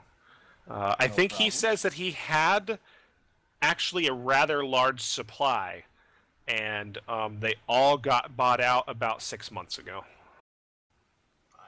Some loony on planet blah blah bought them all. I may inquire if he might know where they got bought out. He says that he can't disclose that information. Oh, they were shipped out to one Roddick Concord several months ago. Who all is? I'm gonna ask if was it on World at least? Can you tell me that much? He give me a persuasion check. He says, obviously you wouldn't want me to divulge this information if you were the one buying it. I assume you don't want people knowing you're the one buying these concussion missiles. Well, I assume that not everyone on this planet is burning down cities. I have a terrible roll, though. Yeah, he says, I think he just crosses his arms and he says, look, if you're willing to let me sell your information to other people, I'll certainly sell this information to you. Sure, certainly. Tell them Roddick Concord of the Sector Rangers was here. And tell them that they're welcome to come and find me anytime. And I just like take a step back with the others and say that. I interfere with that and I say, no, he's not going to do that. This is my contact. I think he just looks over at you and he shakes his head and he's like, are we going to deal or not, B? Just make sure that merchandise is good. We need to be able to make sure those breaching charges can crack a sandcrawler.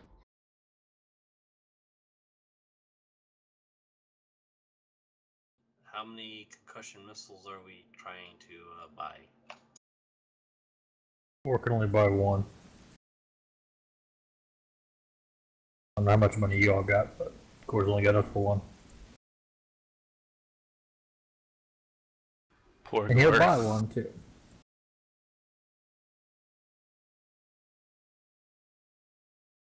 Alright. So I guess we'll buy the scrambler, the charge, and a concussion missile.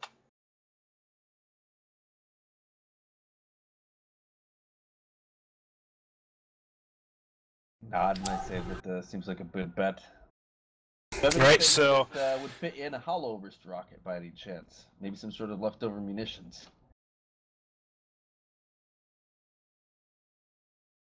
It's like, you want grenades? I got grenades.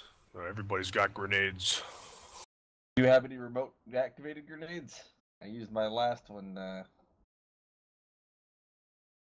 taking out a vehicle. not too far from here. I'm just going to blur it out. Yeah, he has some. Take some ion grenades if he has them. Bit short on cash until tomorrow. So I realize that you're not probably a not get cash up front kind of guy. So what would He's you just need in like collateral? Staring at you.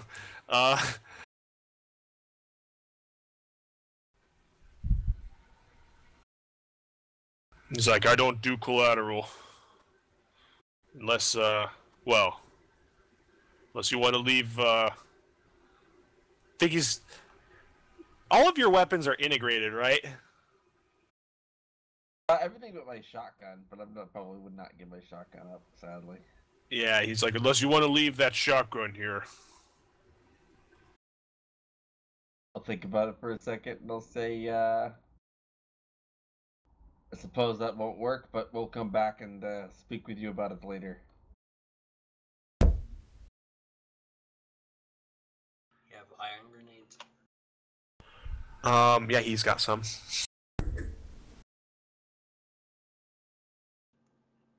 How much does he want? Normally 250. He'll go 255. He's gotta gouge you somehow. It's like a professional thing. Alright, I'll buy 2.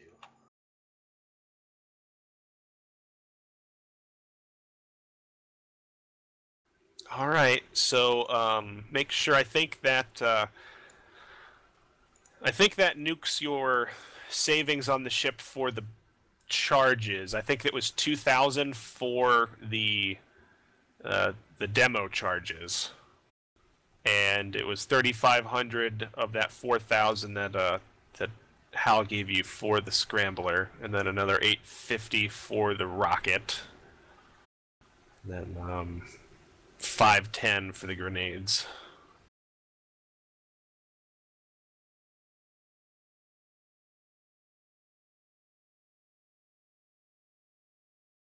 I'm going to pause and say, well, actually, I might have something in trade for you. He looks at you. I'm going to say, how about the location to where this came from? And I'll show him a picture of the crazed armor. Well, I guess probably I'll explain about the armor plate that was on it. I guess we don't have a picture of it. Give me a persuasion roll. Just desert waiting to be towed. Let me see what happens. I want this guy to go out there and try to tow it and get his face shot off. He's like, you know how many tales I get from people saying there's some unimaginable treasure out in the desert? No way. I've learned if it's not here right now, it's not worth it. Alex shakes his head and says, well, some lucky salvager will guess will get all the profits then, and look to the others. So are you guys done in Mos Eisley? Yeah, so? I think we're in good shape. All right. Oh, while we're here, he doesn't have a spare fuel canister for my jetpack, does he? Absolutely not. Those were all purchased quite a few months ago as well. Yeah, pity. Can't hurt to ask. Mandalorians like that shit.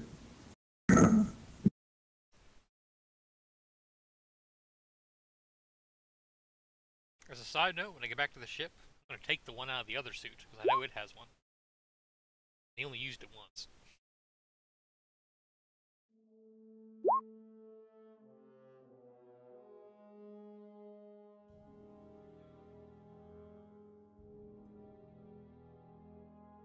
Alright, so you guys start making your way back to, what was it, Bay 37 or some such.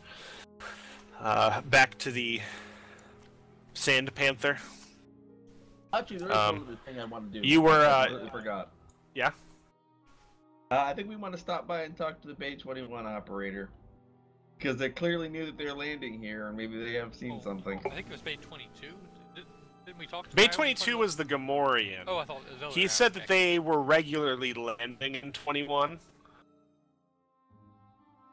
to go see whoever runs Bay 21 and have a little chat before we leave.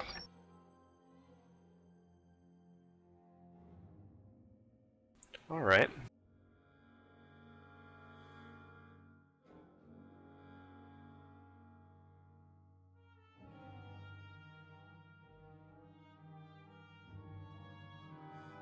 Really hoping to find out what kind of cargo they were taking in or out of this town in particular. Might give us some clue to some things. So you guys detour down to Bay 21. It's starting to get dark, and I think you're walking the streets of Tatooine, and the crowds are starting to thin a bit at this time of day. A large, sweaty lizard passes you in the intersection, and trundles past you. It looks big enough to probably have carried gore. Huge creature. It looks like there's somebody riding it, and it looks like it's carrying. It's like lashed to it is a pallet, and it looks like it's carrying salvaged metals, just dragging it through the sand. By a stormtrooper. No, it is not. Looks like it's actually being ridden by a Tusken. He's getting quite a few looks. It looks like he's riding into town with some salvaged parts.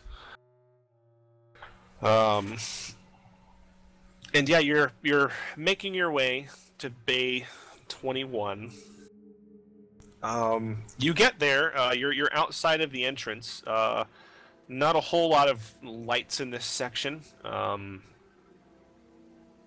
Looks like it's locked down. Agent B, do you have any lockpicking skills? Well,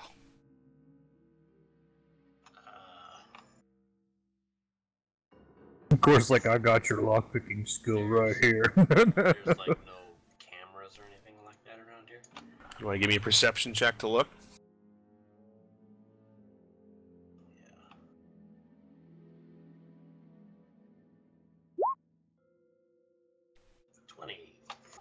Yeah. Wow.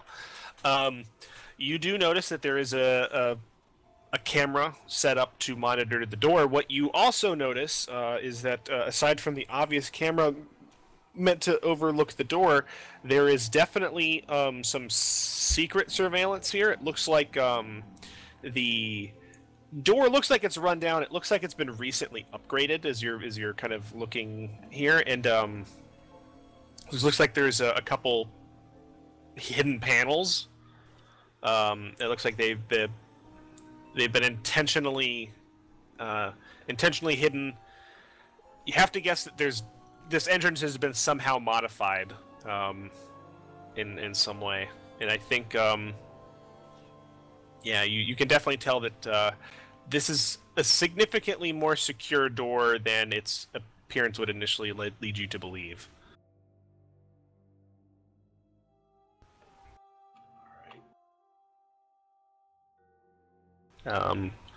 You also notice it's definitely hooked up to some sort of alarm system.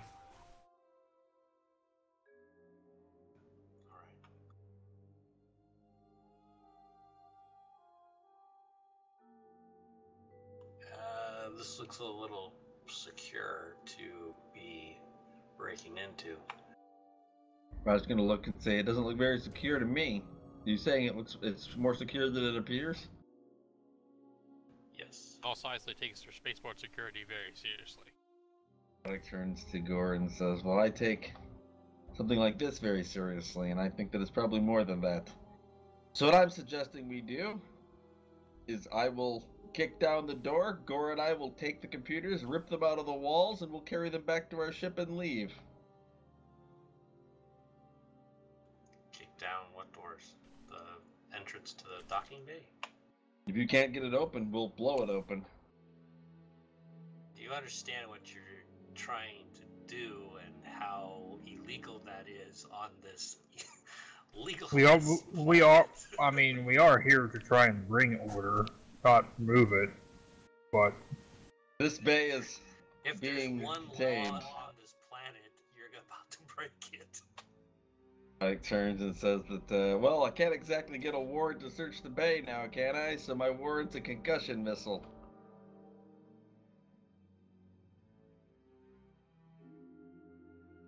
There's obviously something in this bay. They wouldn't be trying to keep it this secure. I think we need to see what's in there. Point of order. I think they secure their empty bays just as much. Roddick has a suspicion about this bay in particular. If they're visiting this bay, there's got to be a manifest in there, what they were bringing in en route. Or at least some information about their flight charter or something.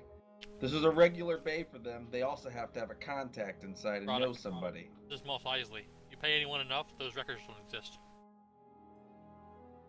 Roddick nods and says then we'll need to find who owns it, but I think this bay is probably very key to the investigation if they were landing here routinely. We've got to have an association with them. There might be some evidence inside, and if not, we need to speak to who owns it and talk to them. Can I get a perception check from everyone?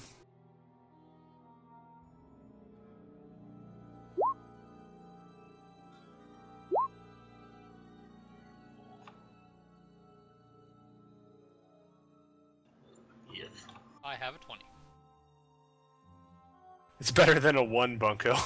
Yeah, I spent my 20 on the other thing. Okay, so I think Locke, you're sort of arguing with Roddick, and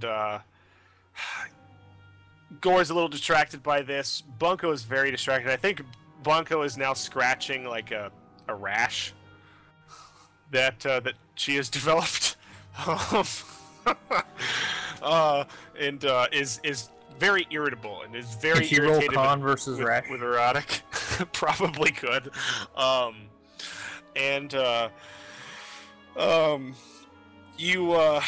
think you're the only one, Locke, that notices out of the corner of your eye. There seems to be a pair of individuals watching you from one of the side alleys, taking a particular interest in you guys standing outside of this docking bay having this argument. And one of them seems actually, with that 20, seems to be on a headset, or actually on a comm set right now. I would probably mention, though, like, on the side of my, like maybe I would open a comms to the others, like, inside my helmet, like, we're being watched from the alley. Telling you there's something fishy about this bay. I'm sure I say we give them a show and move quick before reinforcements show up. Grab what we can.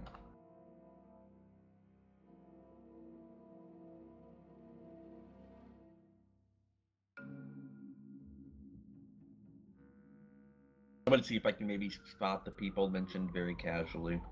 Yeah, if Locke kind of gestures in their vague direction, you can spot them easily enough. I'm going to use my communication scanner. Okay. Go ahead.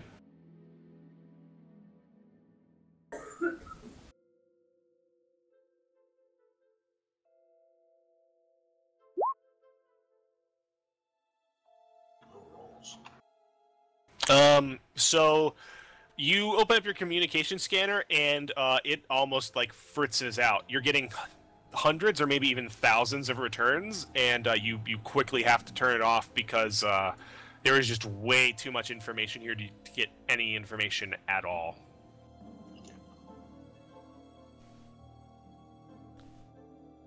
There's just hundreds of active comm frequencies.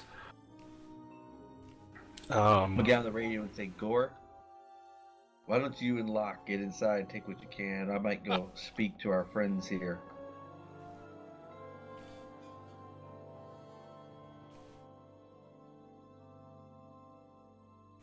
I do believe this might be one of the few bits of order around here, though, Roddick. That's kind of counter to our job. It's not counter to our job if this bit of order is assisting people to blow up the planet, Gore. I doubt they're using this bay. We have evidence they're using this bay. And Roddick's just gonna nearly head stop and say, just get in there and check it out. I'll go speak to our friends. We should go speak to our friends and see what they know about this bay. I don't want to break into anything. I'm gonna turn and I'm gonna start walking clearly over to them and say, hey there, what's up? Yeah, so you start walking towards them and They're standing at the end of an alley, and they simply just walk to the side of the alley and disappear. Don't be like that! I'll holler down the road and just want to ask you a few questions. What do you do? Turn and say, Gore, come on. Time's ticking. Alright, I've been ordered by a superior officer. I bust in the door. Alright, how are you busting in this door? Latch my claws into it and try and rip it back. Alright, give me a strength check. Tell him, wait. Too late.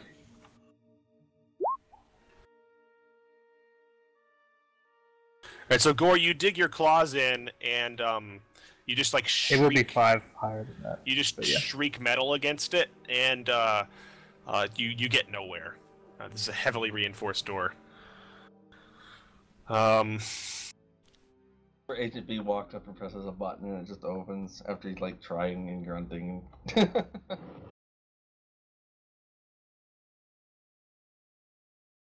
What do you think, Locke? The door's not gonna happen, Roddick. I think it's a waste of time. There's not gonna be anything in there we can take. I agree. Let's go home. Gore? No. Let's see here. That would not be Gore. Roddick, what is your reflex score? Flat-footed. Ooh, flat-footed. That's never a good thing, let me tell you. 24.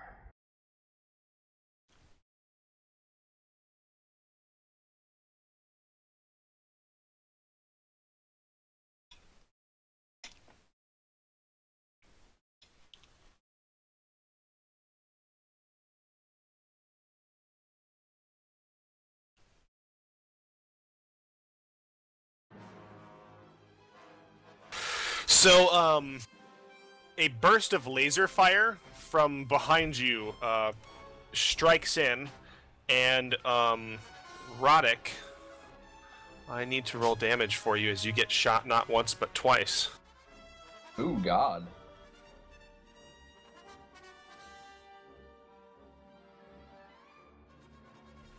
Was it the guys in the alley or someone else?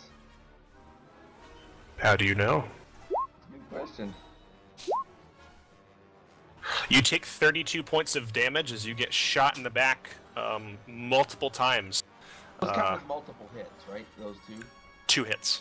Okay, so I do my damage reduction twice? Yes. Excellent, excellent. Let's make it sure. So, yeah, the sound of blasters rings through the alley. And, I think everybody needs to roll initiative. A third one actually fired over your shoulder and missed you, Roddick. Oh, wow.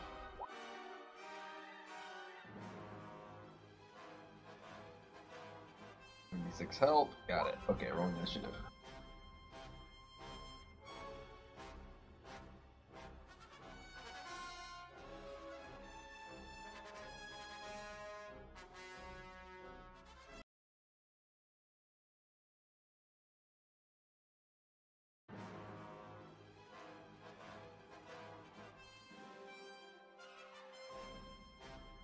How did you get? Oh, I see, because of the split. Okay.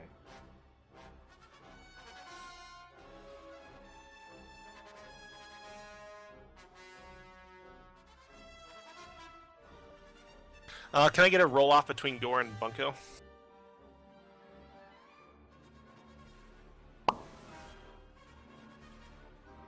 Initiative or? Yeah. What? Gore beat Bunko? Question mark? Impossible. I don't have it trained. I don't think I do either. Yeah. I can re-roll it, but not against a re-roll. I don't roll off.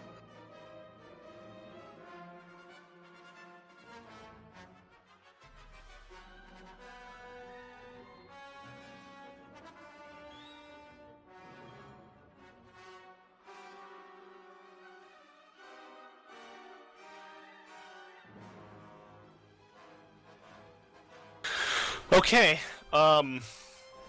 Yeah, shots ring out from the back of the alley. None of you are facing in that direction. What do? Roddick gets shot twice. I draw my sidearm and face that way, looking that direction. All right, you see two figures immediately. One of them is a female Twi'lek. The other... Where did he go?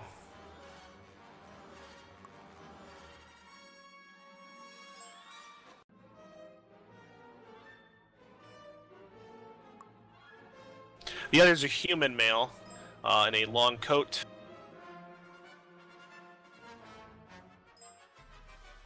Looks to have a heavy blaster rifle.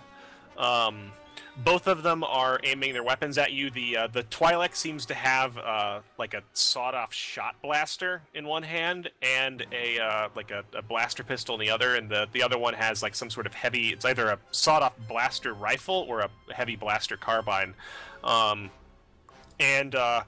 Yeah, they're like taking positions behind some dumpsters in the alley, and they're very clearly pointing their weapons at you. You're standing there, Gore. What do? I take cover behind something. Okay, there's not much cover here. Especially nothing covers me up, and some cover anyway. So yeah, like, you can find some partial cover. There's a few pipes and some other things just outside of the doorway niche here. But you being so big, it's going to be very hard for you to find cover. It'll be partial cover at least. It's like standing cover. Yeah. You can kind of get a little bit behind sort of a wall. Yeah, you fling your back up against it. And take a pot shot with my laser if I can. Which gun? With my my sidearm. Yeah, you're okay. Yeah, your sidearm. So yeah, you Buster, I think it's called. flip that out. Escrow again. That's what's called. Do you have quick draw? No, I don't. So I might not be able to. Yeah, so I think you can get there and you can draw. Okay. So this is in the armor storage, which counts as quick draw, right? Yeah, I think we did say that. Yeah, you can do it. Yeah, Okay. Go ahead. I don't think that's actually in the rules, but we'll go ahead with it. 19. That would be auto fire. But...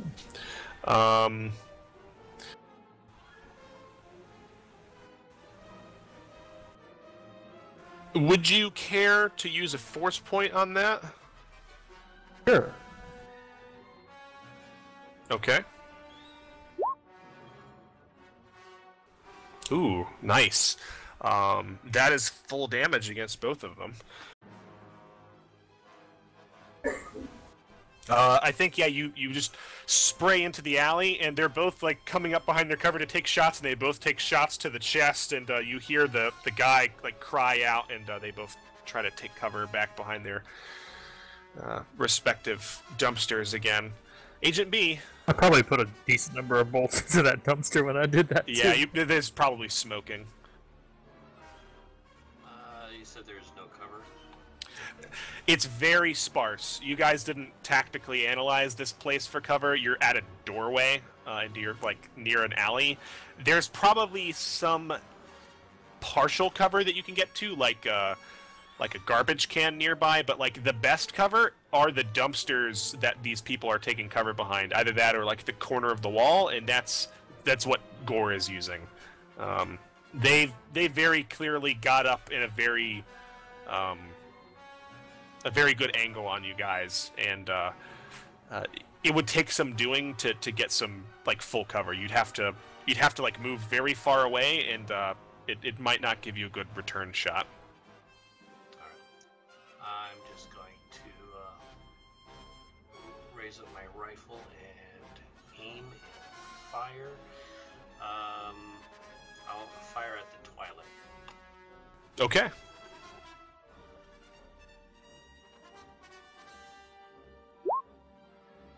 Ooh, damn. Would you like to spend a force point? Sure.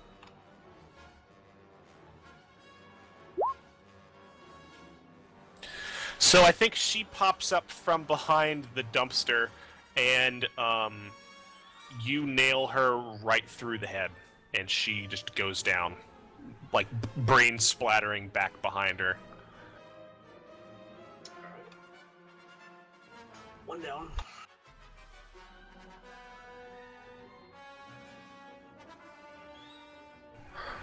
So unknown assailant 2 goes. Can I get a perception check from all 4 of you?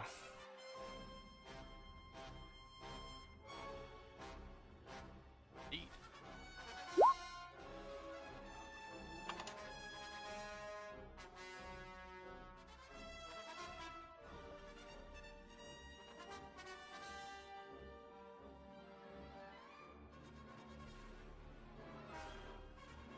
B, what is your reflex score?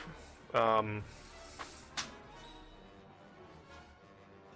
is 26.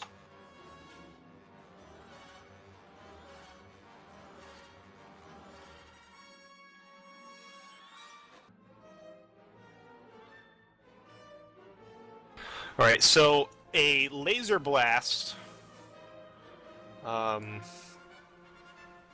fires in from a high elevation.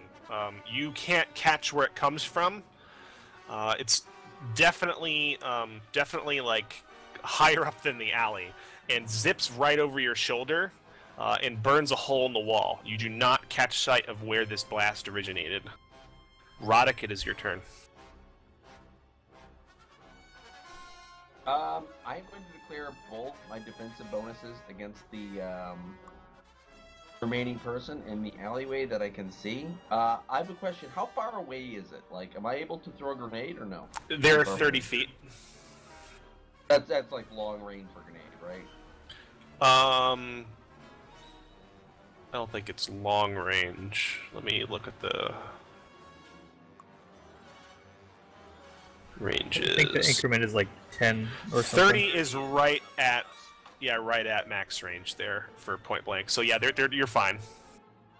Okay, in that case, I am going to chuck a sonic concussion grenade. I don't know what the damage stats are on those. I'm not sure. It's the same. It's the same. Damage has not been altered at all. Okay, I'm going to chuck a sonic grenade at them then. Give me 1 second. For the concussion grenade specifically, I'm not sure what damage they did. I'm trying to find that out right now because I remember that we were modifying them. No, Okay. that's a normal grenade. Normal grenades do 46. Concussion grenade. Oh, that's twice. Should be 8d6. Yeah. 6 or 8d6, yeah. Yeah. Okay, I'm gonna roll it. Do not botch an 8d6 friggin' sonic damage. Oh god.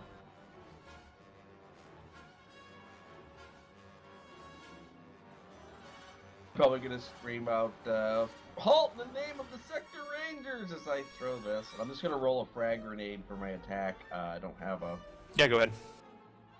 roll flash grenade. I'll roll the damage.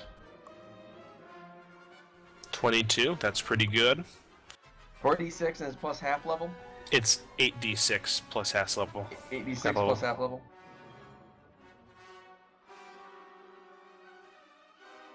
It'd be 4, right? Rounds down? Awesome.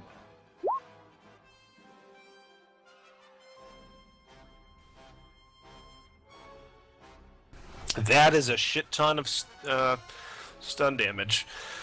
So you flip your grenade out there, and I think the other guy screams as the grenade goes off, boomp, and you don't see him again. Locke, it is your turn. I note the shot that came in from above, and even though we don't know where it is, I intend to gain altitude with my jump back. So probably try to get to a roof nearby. Okay. Yeah, so you want to use your jump pack to get up to a nearby roof. You don't have to make a piloting roll for that, right? That's only if you max it out. Nearest roof. I do not. 60 feet I do. You can easily get to a roof at 30 feet. There are roofs that are higher than that. You can easily get up to one that is approximately 30 feet. So yeah, you can boost up to one. I would go up to 30 feet, duck behind the lip that's there, and draw my actual my shotgun, and then I'll be done. Okay. All right, then what do you do? I don't have quick draw, so I have to get my blaster carbine double barrel out, and then I'll be done. That'll be 2 moves. That'll be it for my turn. Okay. Yeah. So Locke fires up to the top of a building, and we get back to Gore. I switched my thing, or switched my right gun to stun, and then make an auto fire shot on the woman. She's dead. Or the other guy that's with her. You can't see him. Okay. I ready an action to fire if he becomes visible. Okay. Agent B. Using my night scope, I'm going to see if I can see anything. If not, I'm just going to ready an action if I do so. Okay. Give me a perception check.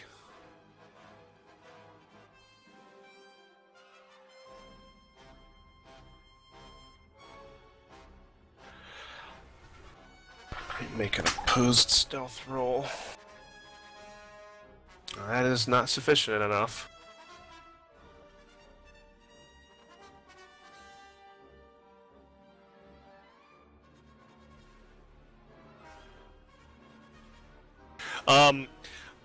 You see a smoking blaster barrel sticking out from 2 pieces of machinery on top of a nearby roof over the alley, and at first you think that it's just more bits of machinery, and then you notice a series of red glowing eyes, and you see the unmistakable form of some sort of droid up there holding a blaster.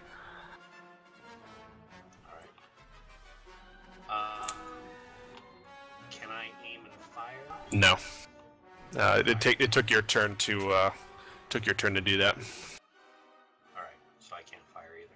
No, that was you spending your entire turn looking to see if there was anything up there. All right, so I just mentioned on comms droid sniper on the roof, right? He's on the roof. Mm-hmm. Yep. Looks like he's probably 20 feet ahead of Locke and about 15 feet up on a nearby roof. Alright, I radio that to the group. Alright, so the sniper...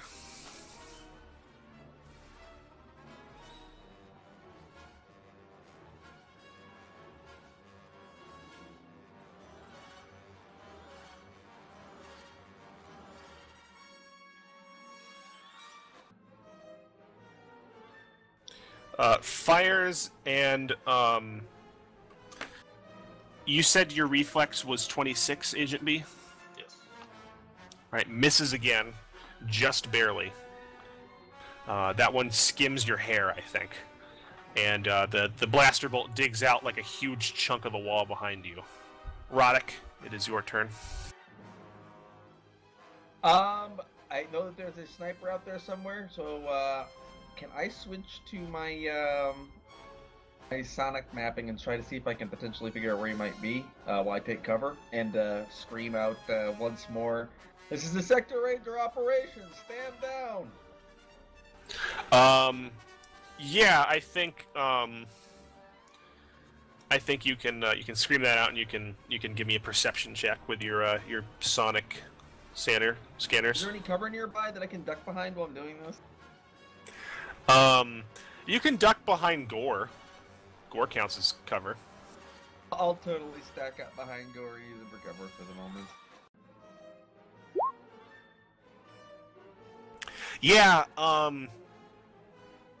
you're seeing Locke moving up on the roof. You're seeing one single heartbeat in the alley. It's erratic, looks like somebody who is unconscious.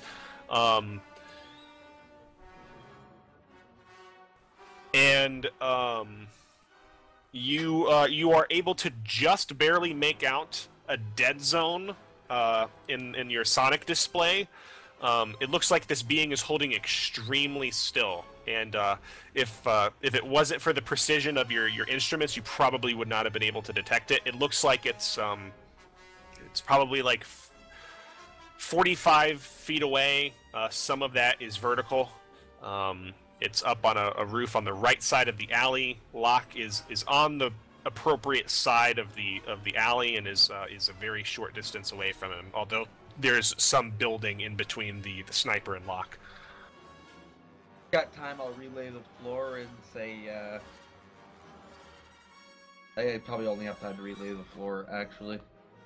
All right. So, Locke, you know that this thing, apparently a droid, is probably about what it sounds like between B and Roddick, about 15 to 20 feet ahead of you, and somewhere up a little bit. You see that the roof slants upwards, a floor. You know you have to be pretty close, and it sounds like from what B is saying that it's taking cover behind some, like, exhaust vents. Righto. I guess I will thrust up that way and choose to engage my target at close range if possible. I know he's got a sniper rifle, or at least a blaster rifle. Okay. So you rush up? Indeed, with a jetpack. Okay. All right. Yeah, you fire up with the jetpack and you land on the roof. And you look to your left, and yeah, you do see after a moment this droid which flips around, like it just turns its axis completely unnaturally and begins to raise its gun towards you. What do you do? I try to destroy said gun by shooting it. I don't know if that's there's normally a sunder check. I don't know if I can even do that for ranged weapon. We'll futz it. Go ahead and give me a. How are you going to try to do it? Well, I don't have my blade out, so I can't do that quite yet. But I'm going to shoot it with my blaster carbine. Okay. You're really close to this thing. This roof is pretty narrow, and you didn't say you were landing far away from it. I assume you were trying to land near it. Make your roll, and it'll be at a, I think, a minus. You just make your roll. The AC is what's going to be important for his gun, or not the AC, the reflex score for the gun. It stupid terms. That's really good.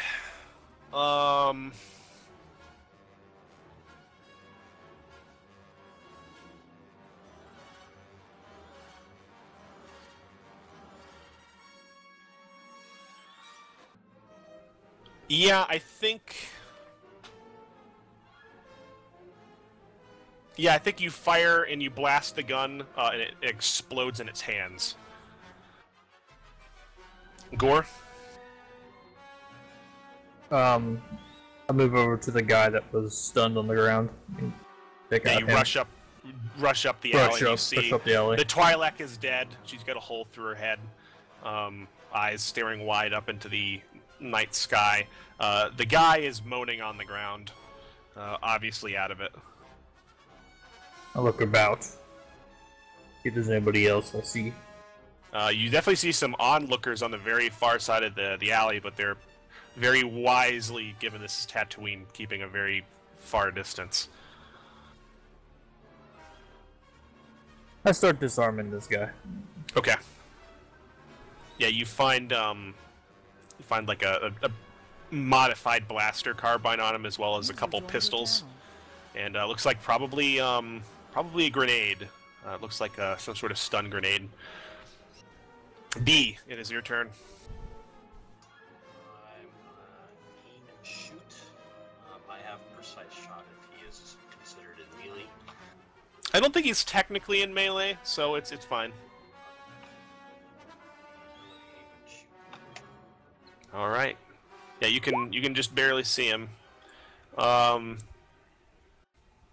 He's got some partial cover due to that exhaust venting. Would you like to use a force point?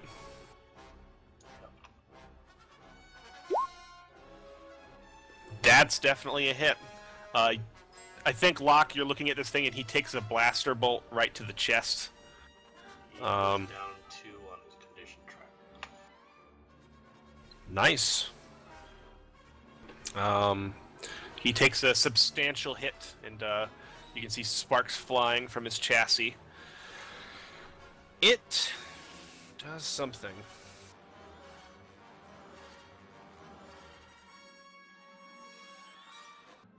Locke, what is your reflex score? 21. Not terrible. 21? Indeed.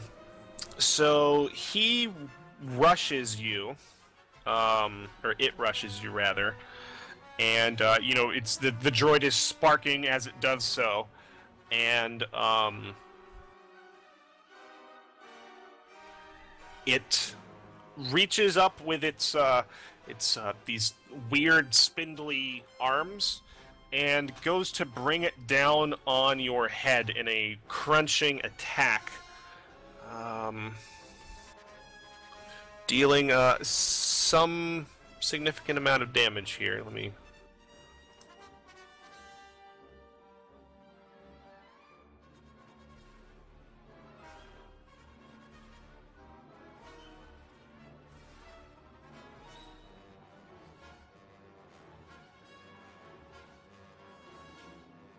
Never have the page open when you need it.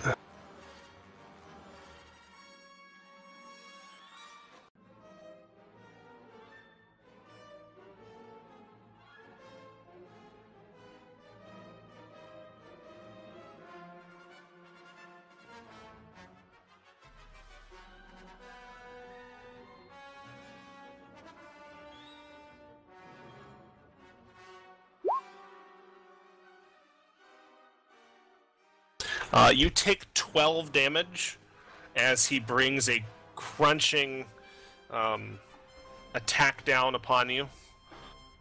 Very well. And I think that's... Can he do anything else? I don't think he can. Yeah, that's it. But he has definitely moved out of sight of everybody else, and he's definitely now in melee with Locke. Roddick, your turn. Let me see here. I probably, if I can, I'm going to start trying to strike a comms channel with whoever counts as, I guess, starport security here, and I'll scream, take prisoners, and I'll So let me see. Do I see anything hostile that is still in my visual range, or no? Is everything out of range right now for me? Everything is out of sight, or dead, or unconscious. Yeah, I'm probably just going to be trying to break up a comms on the with them while telling everyone else to be careful. They might have been it might be just hired to watch this place and not know what's going on. You never asked about comms channels for who runs starport security. There's no, like, 911, I guess, equivalent version. On Tatooine? Tatooine, man? Like, the most on lawless other planet in planets, the on other sector. planets, I wouldn't make an issue of this. On Tatooine, it's been very specifically, an issue has been made about, like, the security of the starport. That's a good point. Instead of that, I'm going to go into a wideband communications and saying, ceasefire. This is a sector ranger operation. I think somebody just responds like, get the fuck off this channel, I'm trying to sleep, keep it down over there. Ceasefire. I'll just keep repeating it over the frigging... Alright, Locke, it is now your turn. You have an angry battle or assassin or something droid who seems intent on killing you. I drop my blaster carbine, draw my vibroblade +1, and attack. I think that provokes an attack of opportunity. Oh? You're in melee and you're drawing a weapon. Okay, it does. I didn't think it did, but... I'm pretty sure that's how it works. That's how it works in D&D. That's how this game works. I didn't think it did. I could be wrong. It does in D&D, Cloud, unless you have a feat for it. Well, I do then. I could just shoot it with a blaster if I want the blade. Well, using a blaster in melee would, I think, probably provoke an... A blaster, yes. Blaster carbine, no. Yeah, well, you said blaster. You wanted to bring your sword out, so... Indeed. He gets an attack.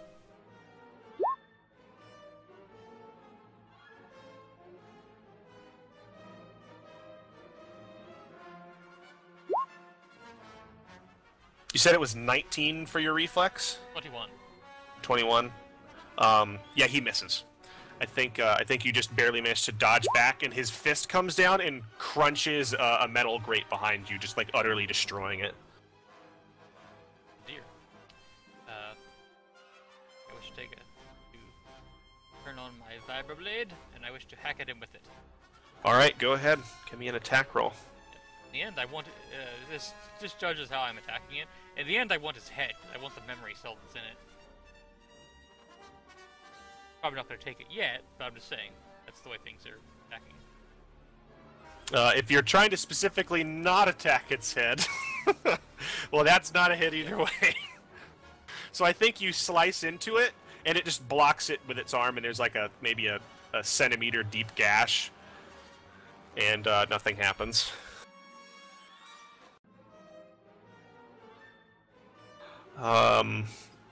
Gore, you're down in the alley. You can hear crunching and fighting 35 feet above you. I think you're like in the process of disarming this guy. Yeah. You have some binders on you? I don't have binders, but I do have was it liquid cable? Okay. Yeah. You're binding him up. That's fine. I think as you're flipping him around, you notice he has some binders on him. All right, so you bind him up with some quick liquid cable.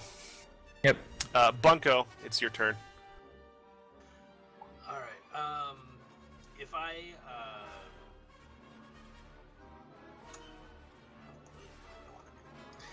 all right, I'm gonna whip out my ascension gun and go up on the roof. Okay. Yeah, you can fire your ascension gun up there. Where exactly are you trying to get in? Like, there's a lot of cover, and there's a lot of things that are blocking your line of sight. It's not just a flat roof. Are you trying to get near where you last saw the robot, or the droid, rather?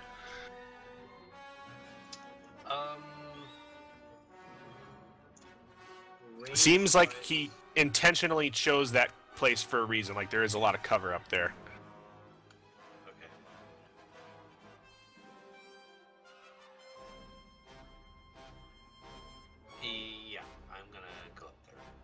Okay, right, yeah, so you zip up there to the last place you saw him, and I think about, like, 10 feet away, you can see him batting away a vibroblade sword. It looks like he's engaging lock in one-on-one combat, and they're very close to you right now. Alright. It is this thing's turn.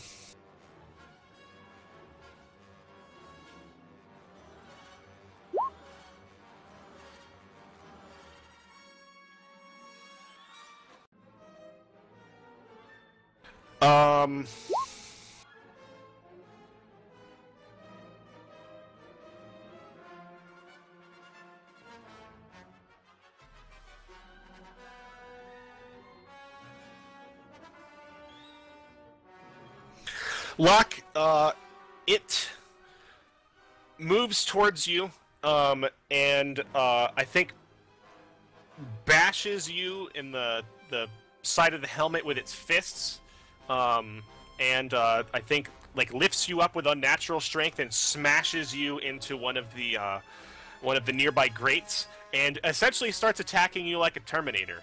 You take first one hit and then another, and I need to roll melee damage again because that is most definitely a hit.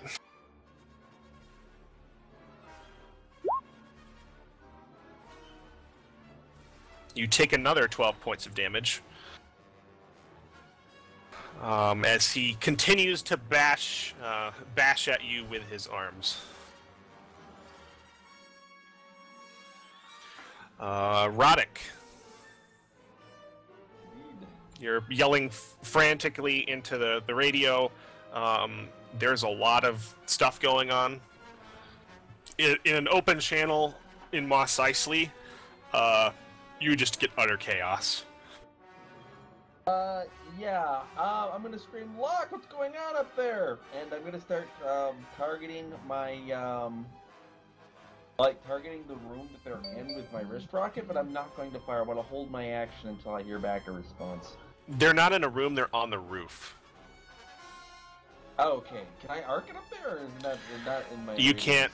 You don't have it set for airburst. That's a good point. You would have to actually detonate it against something. There's definitely some, like, heating elements and stuff up there, but you'd have to time it to where somebody is crossing it. From this downward angle, you have a significant disadvantage with your wrist rockets. You'd actually have to hit something.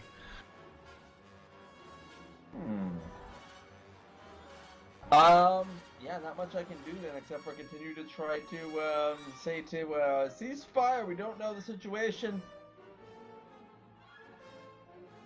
Capture for interrogation. I'm just gonna stay alert and keep my eyes open, I guess. Stay on watch. There's not much else I can do. Lock?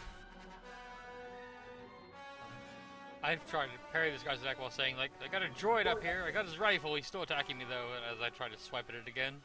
This is probably the most terrifying close combat you've ever experienced in your life, Lock. Probably, yeah. Roll another attack, I assume, and we'll describe this, because this is very similar to Terminator. I cannot, in good conscience, ask if you wish to roll a force point. Yeah, I think you slash into him, and well, actually, with the -2, yeah, you could feasibly get it with a force point. The force point, or not the force point? It'd be high. Yeah, I'm not. I need them for my recovery. Okay, all right. So I think you keep smacking into him with a vibroblade, and he keeps backing them away with his fists. Occasionally, he dodges away, and it slices through metal grating. And this thing is attacking relentlessly with fury and force and precision. Gore, you're binding this guy, and you finish binding him, and you cinch it up. How hard would it be for me to chuck an ion grenade up there? To chuck it up onto the roof, not hard at all. To chuck it accurately, extremely hard. You don't know where this fight is going on. You don't technically know where, what square is what up there. If we were talking about squares or hexes or anything, all you can see is, you know that they're up on the roof. I think you can probably see Agent B standing near the edge of the roof, looking off in one direction. But, the whole roof is in that direction. You really have no idea how far they are up there. It'd be a total blind shot to see if you could get a piece of them even with a wide-range ion grenade. It's not a bad thought, but you're in a very disadvantageous position for it. I do so anyway. Why not? All right. Roll with So I was disadvantage. asking what it would be. Right. Where did my window go? Window, which we go? There we are. Okay. Grenade.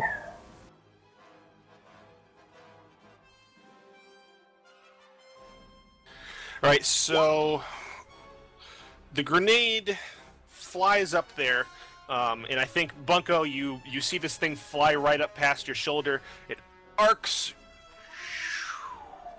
and Locke, I think you see something fly way over your head out of the corner of your eye, and it detonates on a rooftop about 20 feet to your right or so, and blasts off, and there's an abrupt kind of static that passes your helmet. I think the droid's eyes kind of fuzz for just half a second, and nothing happens from that, unfortunately. B, you're up on the roof, and things are looking very nasty with this fight.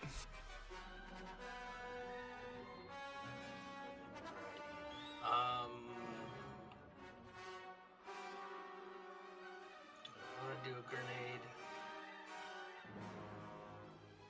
Let's take a shot. I'll take a shot. Okay.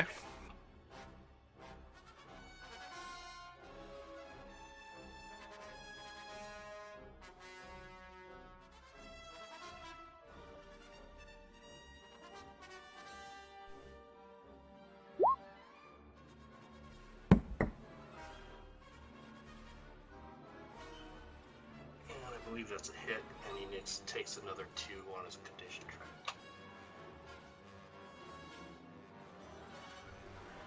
Should be down to -10 now.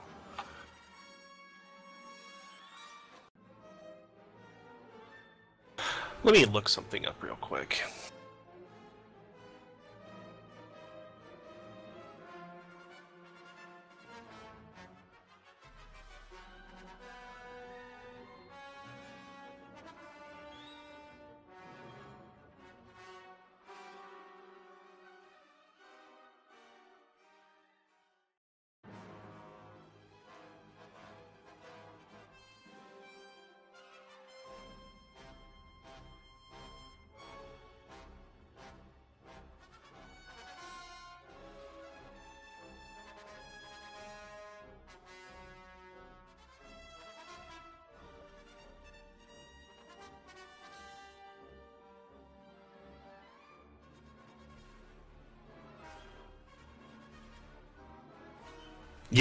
Yeah, so you hit him, and he's sparking everywhere. Things are not looking good for him. I think he turns, though, and he uses, in the parlance of a grid, a 5-foot step to put, I think, Locke and B in the same arc, flips down his arm, and you guys hear the ignition of a flamethrower, and makes an area attack against both Locke and Agent B. Let's see. Since this is an integrated weapon, that's not going to provoke an attack of opportunity. But he is going to be making this at -10, at least to his to hit. But with an area attack, that's only so much.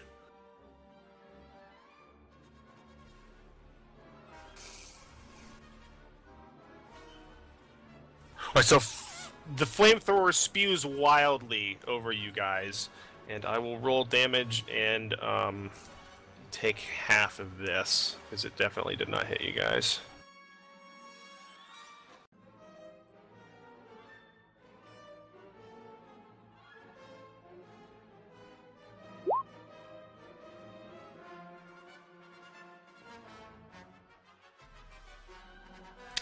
So 10 damage. The other thing, however, I was in the process of looking this up when I got to his turn. I need to look up the fire environmental rules. I'll have that in a moment.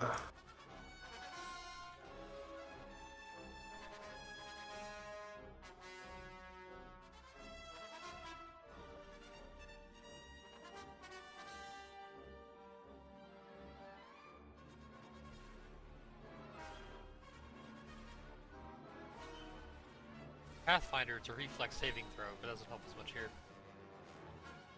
Yeah, you don't have that. That's why I'm looking at it.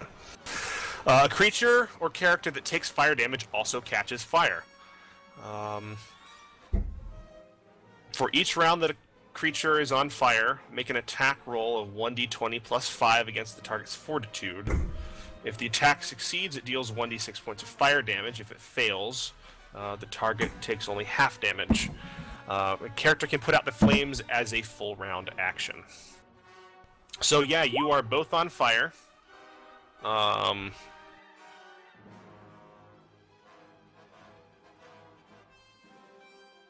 we'll see how that goes on your next turn. I guess Roddick, you're up next. Yeah, second time for McLeod. Do I still have a line of sight on anything out here? You see like a gout of fire spew over Agent B and over the edge of the roof, and that's it. And Agent B is like now on fire. Oh my god, I'm going to say this is not going as planned. I start to think about calling Locke to bring the ship, and then I realize Locke is on fire probably as well on the roof. Yeah, I'm gonna, I guess, hold my action and see if anything happens on Locke's turn, and if it doesn't, I don't know what I'm gonna do. I'm probably just going to, do nothing, actually. Okay. Except for continue to be uncalm, saying to stand down, stand down. On your turn, Locke, I'll roll this publicly. A 1d20 plus 5. I assume your fortitude is not 15. 26. Yeah. It fails, you take half damage, so half of 1d6. You take 1 point of fire damage. Alright. And you are on fire. I will warn you that this doesn't say it in the book, but being on fire, you're definitely going to have some circumstantial issues. Most people can't be on fire calmly.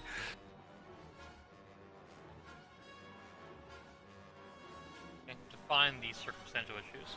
If you were to take an action, it may be at a -1 or -2, depending on what you're doing. I mean, you have armor, but you're still on fire. Most creatures are innately terrified of being on fire. Alright. It's just like a reflex. Well, and you are actually taking... Can't say I blame him. I'm definitely not spending a full round action to put it out in combat. Okay. So, so what do you do? I take another hack at it. I apply what negative you like. I want to take his head off, and ideally, I do not want to harm the memory chip that I assume is in his head. Alright, are you actively trying to cut his head off then? Yeah. Okay, that's definitely going to be harder. I have finest. It'll just be a difficulty to the actual reflex. So -2 is well, actually, you have environmentally sealed armor, right? Yes. Just a -1 then. You're probably not panicking quite as much as a normal person would. Okay. -1. Here comes the 20. I would hope so.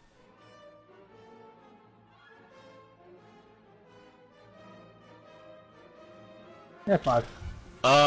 Yeah, I think you slash into his neck, and you are thoroughly engaged with this guy. As I think your sword gets stuck for a second, and then you have to pull it back away from him. And despite like all the shots that Agent B has been taking on him, he is just not going down. Gore, I would is like your to turn. roll above a 10 on my attack roll. Roddick, cover this guy, and I start climbing up to help Roddick, or help Locke. Roddick looks to the guy and thinks about what's going on here, and if he's not I'm coming, or Locke. anything, I'm going to probably follow Gore, I think, is what I'm going to do. Wait, what? Well, it's not my turn yet, I'll decide. Sorry. You can't climb building, can you? Got repulsor boots! They're fairly climb stat. You can't. That doesn't mean you can climb like just a flat building, though. Right. Let me, for once and for all, disillusion you of what your repulsor boots do. Repulsors are how droids float. Droids can float like a maximum of like 2 or 3 meters off the ground. They do it straight. It's not. It will help you if you are like trying to climb a rock face or something where there's something to actually climb. They're not jet boots. If you're climbing at an angle, the boots simply push away from wherever the bottom of the boots are pointed. So they push you off the wall. Yeah. Like it'd be very helpful in a jungle. These aren't jet boots, though, unfortunately.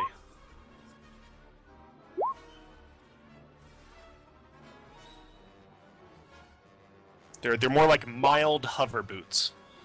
What is the condition of that wall? Is it like a perfectly smooth concrete wall? You know the typical walls, like stucco walls in Mos Eisley, Tatooine. This is like 35 feet up. There's not handhelds on that, so we can't use it that way. I think there's like a single pipe that's sticking out like 16 feet up, maybe. That's going from building to building. But yeah, there's definitely not handholds. So Gore, give me a climb check. Difficulty is probably going to be very easy because you're just going to shred this building. That's definitely fine. After he climbs up and leaves holes in it. Yeah, well, it's certainly going to damage the building. You just see bits of Tatooine building material just flying everywhere. It's 33. It keeps applying that heavy load penalty. That's really unfortunate. Yeah, you just scramble up this wall. You'll probably. I was like, why is that so low? With your climb speed, you'll make it up there during your next round. Because you have it's half your land speed, and you have what's your land speed? 20. I believe it's still 6 square because I have Juggernaut. Okay, if you have Juggernaut, then yeah, it's fine. So yeah, you'll get up there sometime in the next turn. B, I need to roll a flame check for you.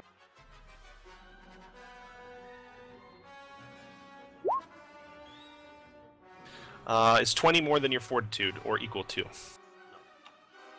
Alright, you take half of this. You take 2 damage as you continue to be on fire. Locke is heavily engaged in melee combat with this thing, desperately trying to bring it down. What do you do? Drop an ion grenade at his feet. Awesome. Give me a roll.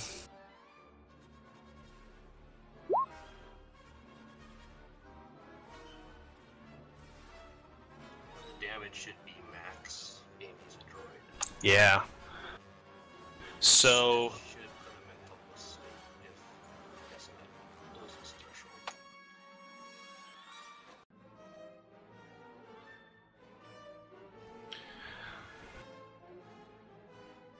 The only thing...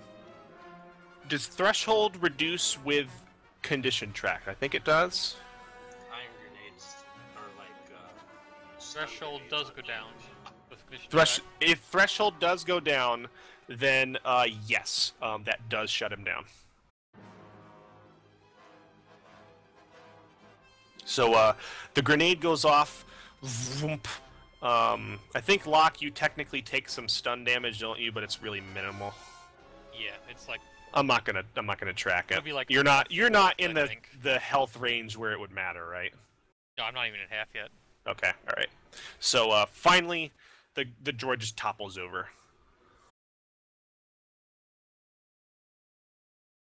Well, that was something. I wish you used mechanics to get that memory chip I was after in the first place. Are you trying to fight a droid with a You're both on fire. Yeah, let's use a 4-round action to put that out. 6 seconds, done. Yeah, but you didn't say anything about it. I do the same. Most people say, I try to put myself on fire first, or out of fire first. So, I light myself again. Yeah, so Gore, you scramble up to the top and you see that the battle is already over, and Locke is trying to pry open this thing's skull. Give me a mechanics check.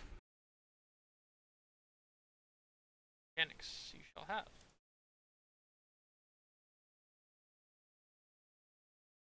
Wow, my rolls today are not good.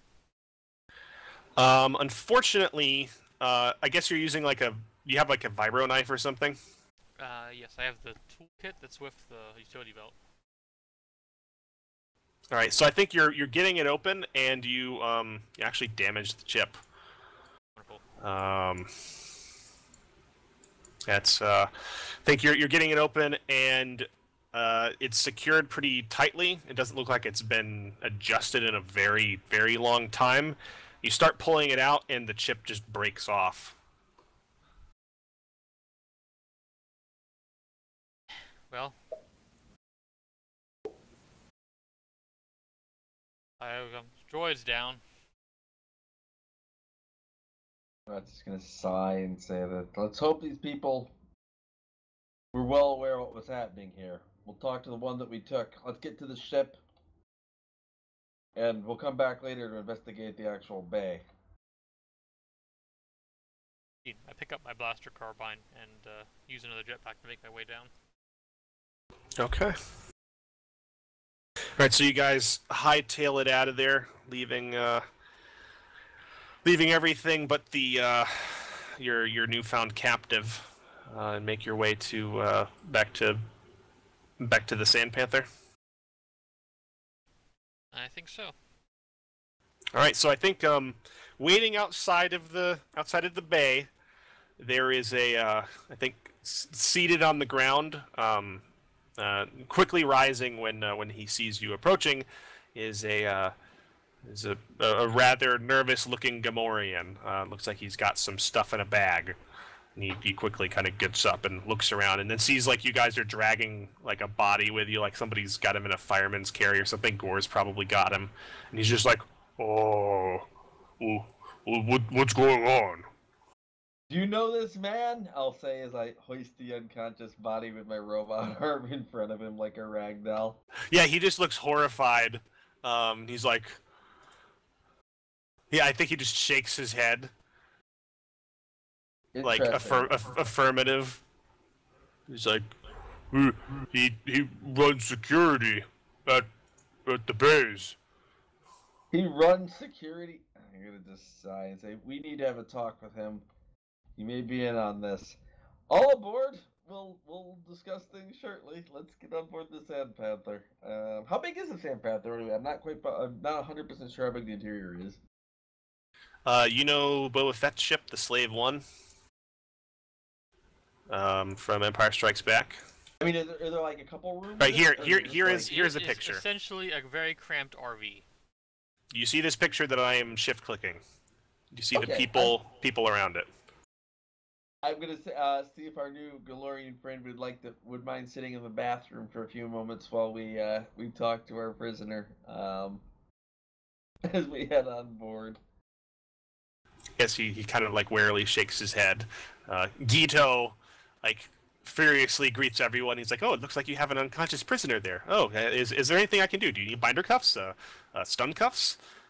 Some stims would be nice. We want to talk to him. We don't want to take him off base until we have. So I'm sure we have some stims in the aft compartment somewhere. And let me go get them. And he just like blurs off into the back. And that's a helpful droid. If you don't mind him talking all the time, yes.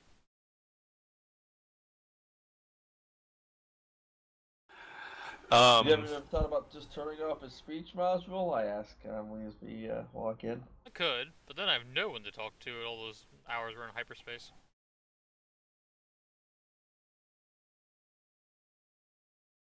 Alright, so you guys are all aboard the Sand Panther, waiting for, waiting around this guy who's tied up in the tiny-ass cargo bay. It used to be bigger.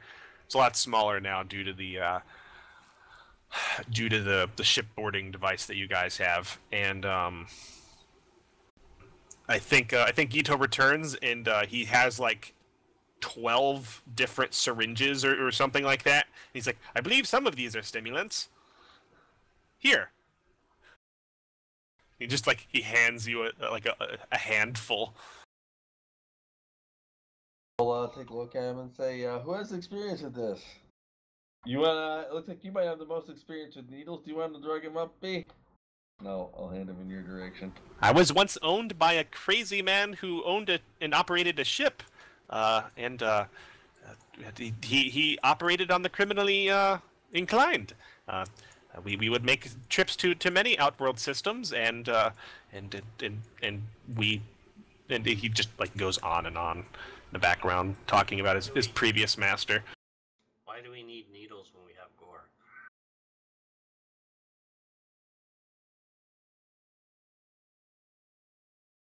Bucket of cold water would do the trick. We don't have to interrogate him here. Let's just take him back to Bestine. Don't want to leave the bay unattended. let them destroy the evidence if there's anything in there. We need to know where he's standing before we leave.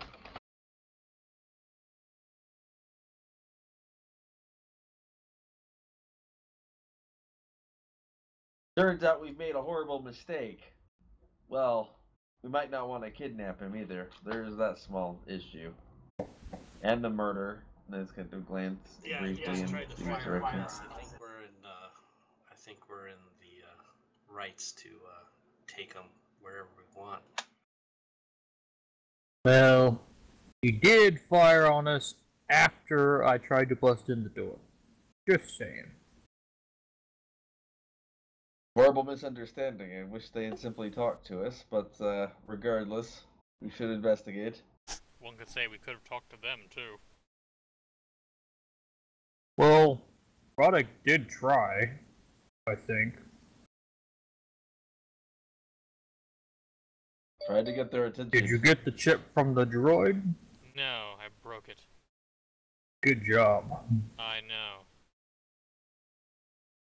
Why'd you just bring the whole head? Or the droid.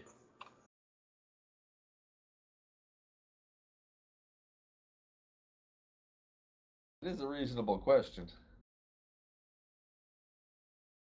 And then there was a ranger. Would you love to have a talking droid head around? So, what do you guys do? You're kind of sitting around in here. He's not waking up on his own right now. You have some things that may or may not be stimulants, according to your maintenance droid. I'll hold out the stems and say, I'm not very qualified. If I guess one wrong, I would hate to do more harm than good.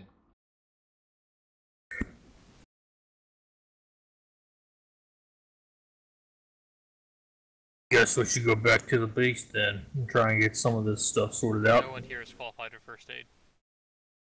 Zeta 3 would be the most qualified, I believe. If we wish to interrogate the man, he should be waking up before too long. The stun don't last very long at all. Agent B, can I suggest you use less lethal options against people? Like what? Like Well, use the does stun have a option stun on your setting. rifle? That's no fun.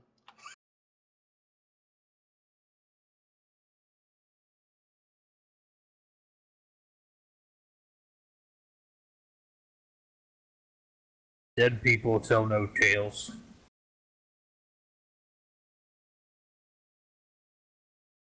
So I think the bathroom opens up, and the Gamorrean that B got intimate with in the alley earlier comes out looking a little perplexed at the situation and says, "Oh, well, why are you all standing around this thing? Oh, what's going on?"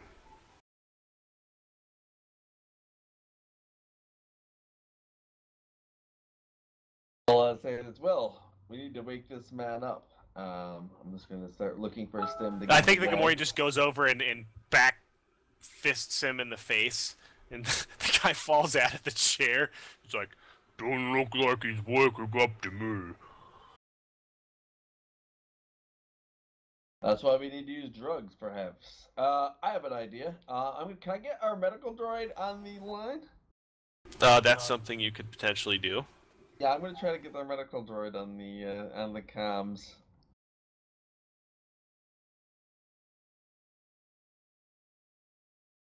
Okay, I've yeah, got you these you drugs comm here, Zeta and I don't 3. know which one to... Go ahead. You comm Zeta 3 back at the Fire Ranger, and he says, "Agent Concord, how completely unexpected that I would be hearing from you a matter of 2 hours and 37 minutes after entering Mos Eisley."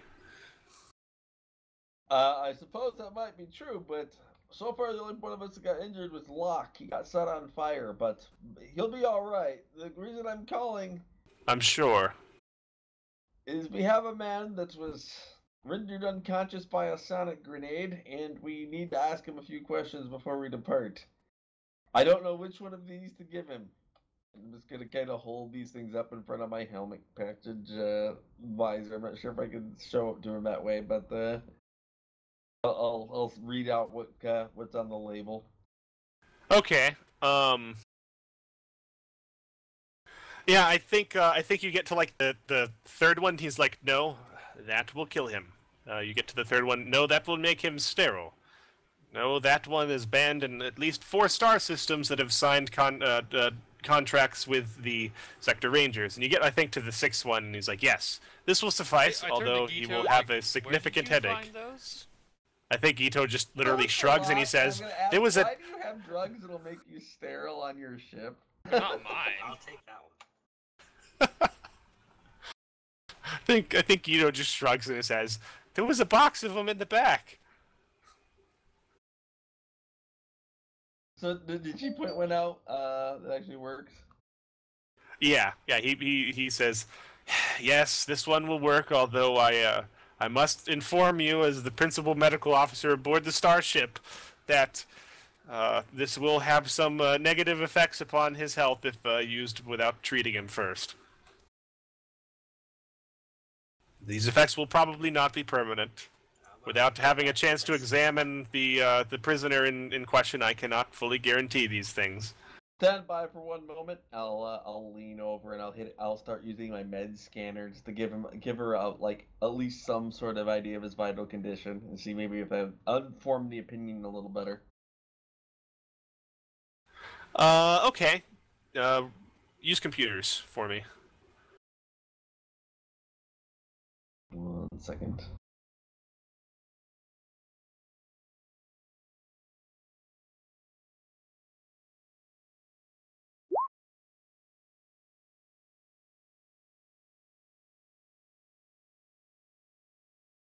We have this bay for like, what, a day? Mm-hmm. So why don't we just take off and come back? If we really want to come back. We'd have to demand some questions if you're taking him hostage and he actually runs station security. Or if there was evidence in there, like I said, Agent B, we'd want to take care of it now. If we come back, then certainly have it disposed of. So I think you're sending the scans over, and Zeta 3 takes a few minutes to look them over and says, without having a preliminary physical diagnostic firsthand, I cannot guarantee anything, but this individual does look healthy enough to be awoken in this fashion, although I must say that his liver functions seem to be in quite a state of disrepair for his species. I would advise him to seek medical treatment immediately.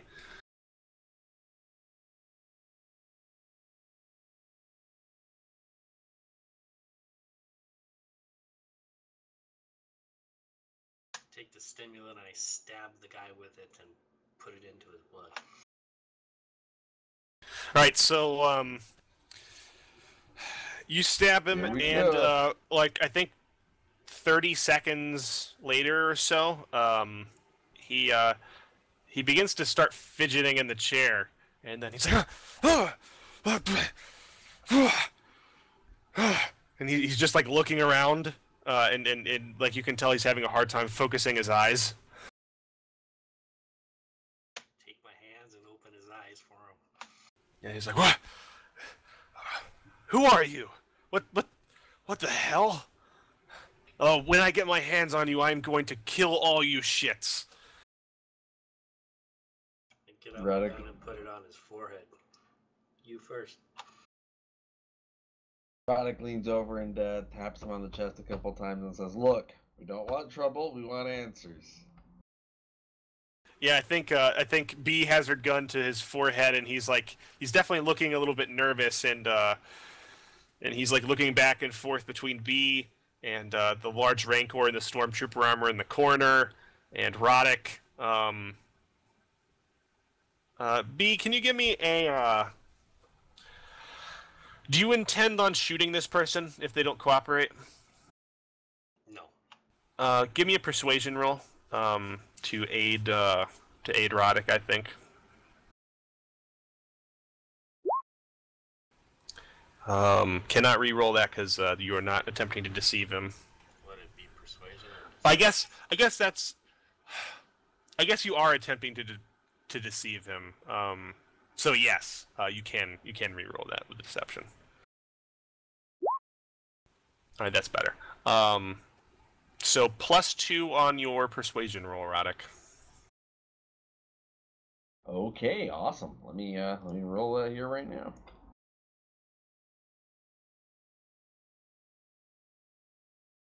Whoops, I added a +20. Yeah.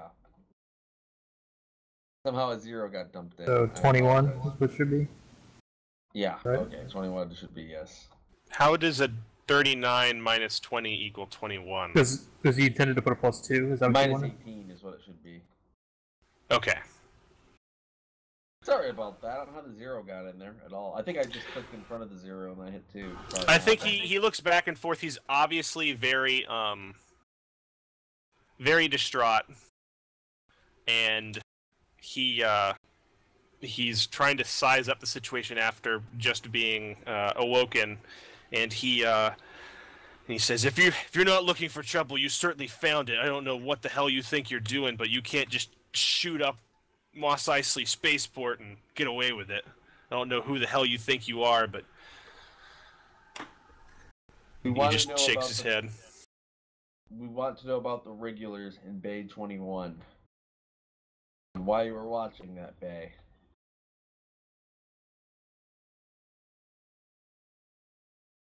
Yeah, I think he narrows his eyes and he says, I'm supposed to watch all the bays, you moron. It's my job. And people start breaking into them. I'm supposed to shoot them. That's my job, too.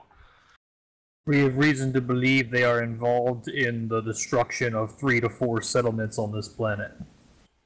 Not my business. Your business when they blow up your town. They use orbital strikes with protons. I'll never even see it coming. I'm going to lean over and say that if you're supporting them, you're supporting your own destruction. And everyone else is here. And I can't let you make that choice for them. I tried to flag you down on the alleyway. Why didn't you speak to us if what you're saying is true? Look, jackass. People start breaking into bays, and we start talking all diplomatic-like.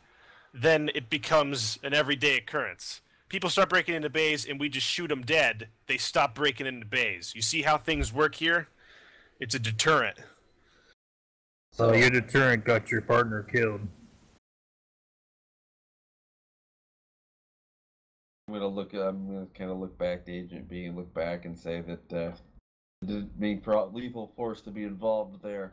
I believe there was some misunderstanding about your origin. If you'd only talked to us first, I'll just trail off, sounding kind of upset about that. I think he just says,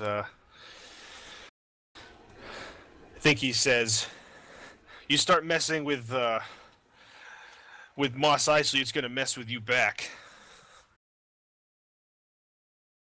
Well, you say that, yet you've got a group out there rolling around in a sandcrawler, nuking half the settlements on the planet. And no one's messing with them back.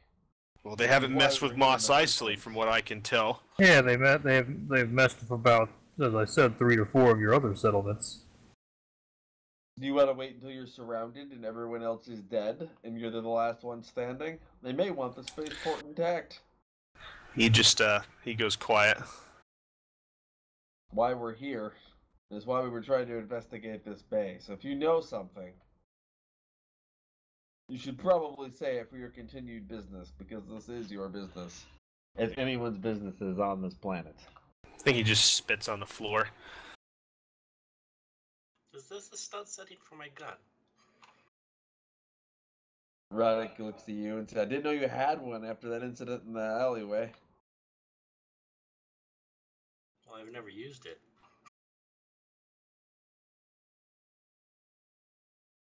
Roddick's going to look back and say that you'd rather defend the people that are murdering your planet. I'll tell you what, I'm not about to help you after you just shot up my partner. Motion to Agent B and say, that was a misunderstanding and it wasn't me. I'll point in her direction. I think he just says, go stick your head in the sarlacc, you jackass. I'm not telling you anything. You're going to get yours. There's going to be people looking out. We're not the only people operating in Mos Eisley. I used Sonic because I wanted to do a live.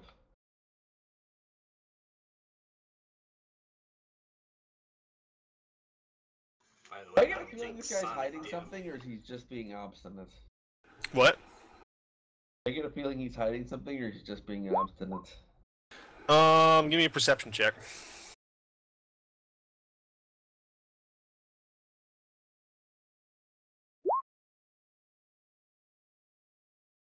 Recluse, this was technically starport security. You guys were breaking into the starport. You were warned that they... You guys were warned that they shoot first and ask questions later here. Second and kill him. You're not entirely sure, Roddick. If you add a force point, you're pretty close to some concrete sort of feelings if you want it.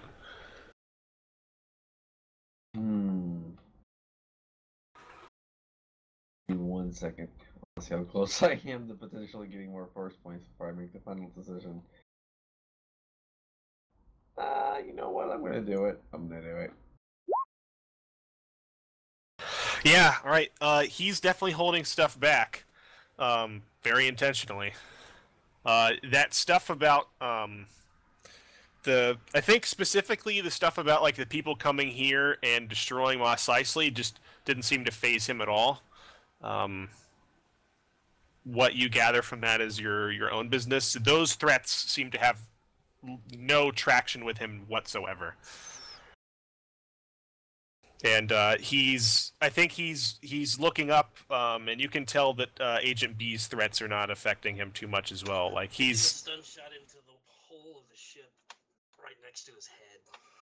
Agent B, I'm gonna say is right after you take the shot. I'm just gonna let you do that first. I'll say, searching for any kind of security override or access code override. Maybe we could just walk into the bay and search it before we leave with the prisoner.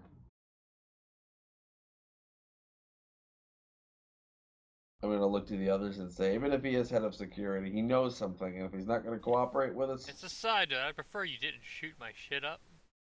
It was a stun. It was a stun. So locked. Let's put a freaking blaster bolt in the floor of his ship. It's just a stun bolt. What do I do for searching? Perception? What are you searching for? I was told to frisk this guy. Security override or anything to get... How are you frisking him, and you don't probably need to roll a search. You're just frisking him. Yeah, I'm just going through everything. Yeah, so...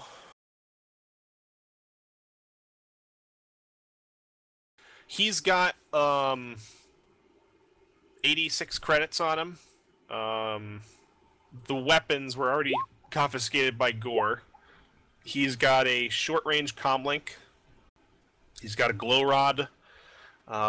Looks like Gore missed a knife.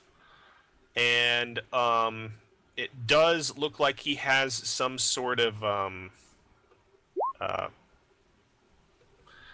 what is that? Actually, no. That's it. Check your comlink. Maybe there's some access codes. Why don't you tell us how to get into Hangar 21, and maybe we can have a more civilized conversation. And I'll look to the prisoner again. You check the comlink. B? Sorry, I totally missed what you were talking about. Do you check the comlink? Yes. You see that there have been 6 like incoming calls in the last probably 15 minutes. There's no like data storage on a com a com set. It's not a data pad. They were incoming, but he didn't answer, or did Well, this was within the time that you had already incapacitated him. Okay. All right. I take down. I guess it has some kind of number. Mm-hmm. It's actually the. It looks like the same number each time. Okay. I call him. All right. So you do you use this comm link, or do you use yours? Yeah, I use it. All right. So you call on the comm link. Can I try to trace the call when I see her to go do that with my computer, my communication scanner? Sure. This is not something you can normally do, but you can try it. Cool. I'm just trying to see if I can figure out where maybe it's going.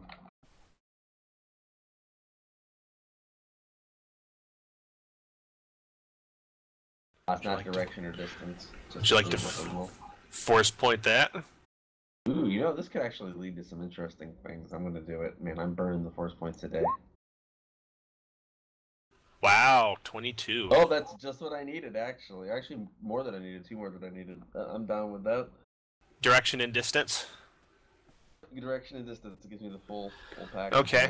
So B, you call and it chimes for a good 5 or 6 seconds, like longer than you would typically expect people to answer, and then there's like it picks up and there's a long pause, and someone on the other end of the line finally says, "Who is this?" So, using my impersonate, I sound like the captor. Okay. What do you say? Hey, there was a disturbance outside the docking bay.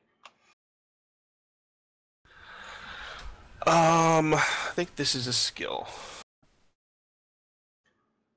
I was about to say, it was too bad you can't do that. I forgot you actually did get the ability to do that, so that's awesome. It's Scum and Villainy 23. Go ahead and give me a deception check.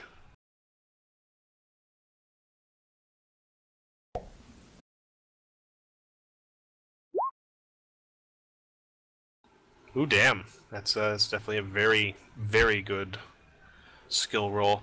There's a long pause, and I think the person on the other end of the line says, "No shit. We found the mess. Is Karana with you?" No. Let me know. I tracked him down to what's our dock? 37. Yeah, I tracked him down to dock 37. There's like another really long pause on the line. During this time, Roddick is frantically trying to narrow down the band of the signal.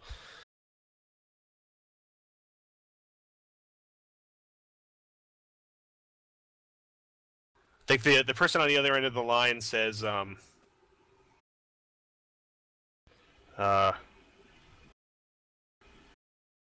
stand by, Anton. There's another kind of long pause. You hear the whistling of artillery, an explosion, and good game. As you frantically try to track each other's location.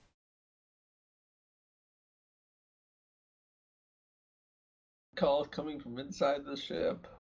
The call is coming from inside the room. Oh boy.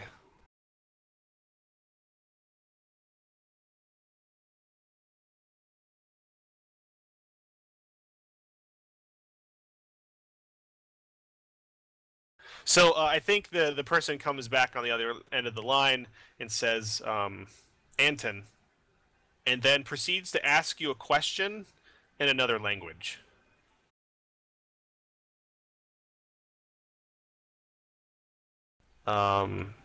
Does anybody speak Rill, the language of the Twi'leks?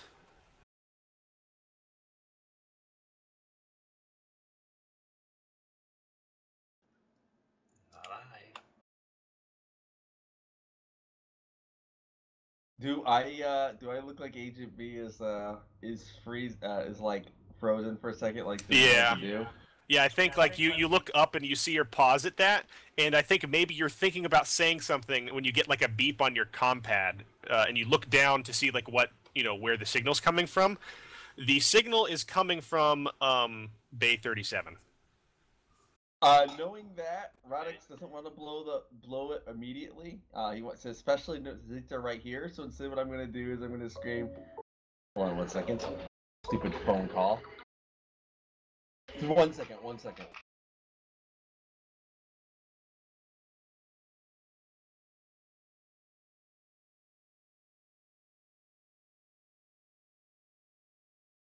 I am going to scream. Hang on a second. I lost my train of thought. Okay, yeah, I'm gonna get out there. Radix just screams. Got you this time, asshole! And I'm going to I'm going to smash the phone out of her hand, and then I am going to oh boy, fire. I think probably my Tangler gun, something that's not going to do a lot of damage, at a nearby wall, and I'm going to try to knock the phone off. I'm going to try to stop the phone. Give me a deception check, Roddick.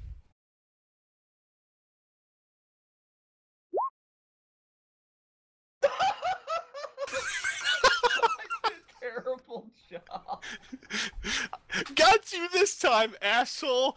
Yeah. Clatter. And it actually doesn't turn off. I pick it up and I start running down the hall of the ship.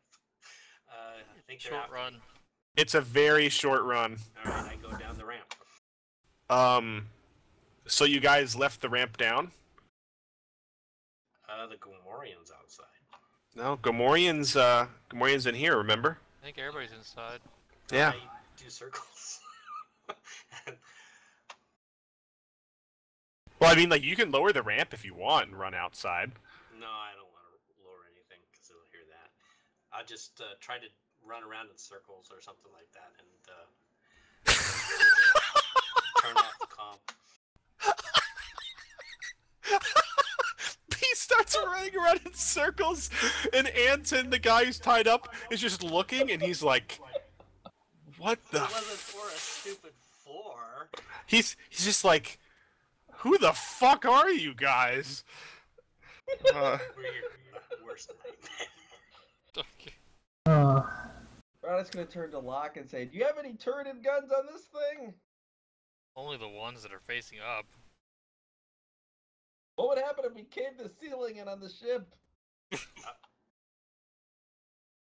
How about we leave? And... Roddick, let me give you another sky view of the spaceport. This is what a can't, isn't it? No, it's these rings here. Oh, okay. It's open to the air. Caved in the sky!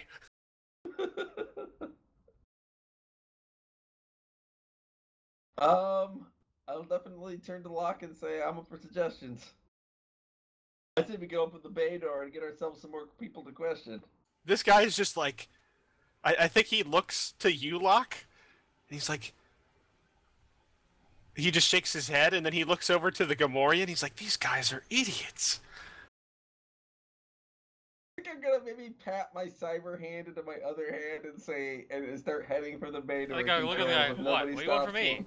I was just hired to fly this thing. I was hired to kill people. I don't think you technically were, but I wasn't there, so I could be wrong.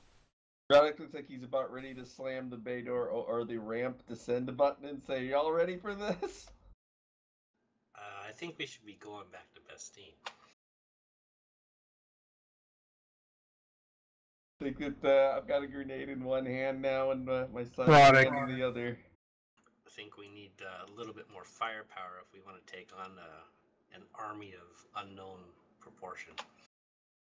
You turn back the lock and say it's your call. Product, I believe the people you're intending to take out are the closest thing that they have to security on this planet. If they're in league with these people, we need to burn their security net to the ground so they can build a I new one. think it's not that they're in against league, they them. just don't care. Turn back and say, alright, we withdraw for now, but we take this prisoner with us.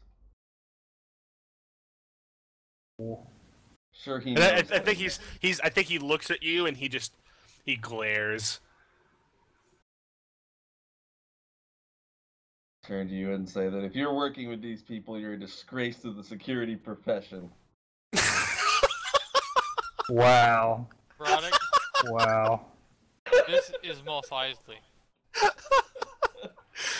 Yeah, roll another 4 for intimidate, Roddick.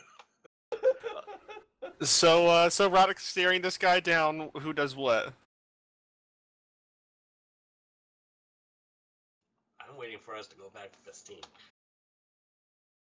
I'm letting Locke do whatever he wants to do. I'm still standing by the door. I'm waiting to hear perfectly Locke fine and with Drill. letting the guy go. He's not gonna tell us anything. Letting him go, I'm gonna say. I was asking if you wanted to stand out here and go bust some heads outside, but if you want to leave, that's a good idea. Who do you intend to go bust the heads of? We can't exactly go taking on a guy with a bunch of tanks. It was just, we should have been asking information in the first place. I'd never agreed to blow in the door of that hangar. We should depart, Locke, then. Head back to Bastine. But we're not surrendering this guy. He knows something. So does half of Mos Eisley. They're not telling because they would die to do so. It's not uncommon around here. Well, I think it's time we start playing by Mos Eisley rules then. And I just look to the guy and say, let's move.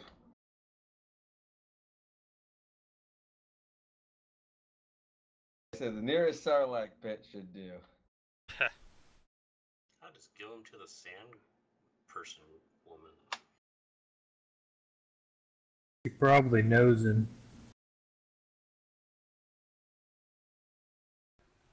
So what happens? We go back got- to Bastine. Yeah, I suppose we fly back. All right, to Locke, Bastille.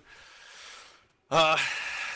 I think Guido says, "Are we taking off? Are we taking? Are we leaving?" We are indeed. Oh, good.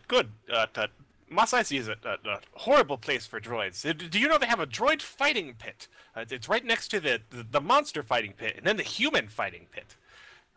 Terrible business. And like he follows you up to the bay, and you start flipping through your pre-flight checklist. You begin to leave Mos Eisley.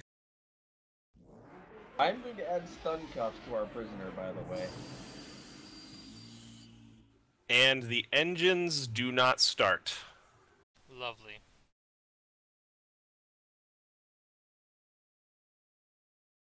Locke, when's the last time you got maintenance? More likely the people outside have disabled your engines. I think the guy just looks over towards you, Roddick, and just says, Mos Eisley rules. I'm going to look back to him and say that I am going to go and bash the heads of your people in if you don't tell them to let us go now. You're welcome to try. You have no idea what's waiting for you out there. I don't think you have any idea what sort of people you just pissed off, pal. I'm going to look to Agent B and say, you up for a little impersonation work? I think our best odds are if we pass you, or if we come out and surrender you to them, and then maybe you can stab them in the back for us. Seems to be your forte. Why is your plan always me surrender to them? Locke, what does your system say they did to the engines? That's a good question. So I think this is probably... It's either used computers or mechanics. Let me take a look. Ito should be able to read it out without any check at all. He's connected to the system. Well, you were asking Locke. Well, Ito's right there.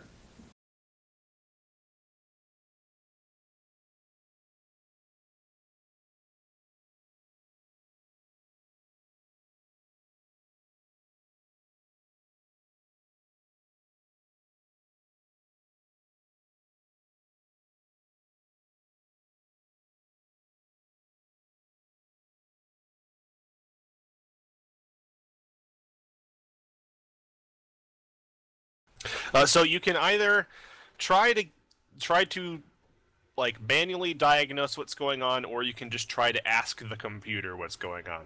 Supposedly, you remember that in episode 5 they're like, oh, the computer says the hyperdrive's malfunctioning or whatever. Like that's a thing you can do. So if you want to do that, you can. If you want to just ask Guido to do it, you can do that too. What does Locke do? I probably would ask Guido to see what the system says. It's like, I think Guido's like, what the fuck is going on with this goddamn piece of shit? And I think like the droid kicks the ship and something falls off the one. It's like, oh, that's just great.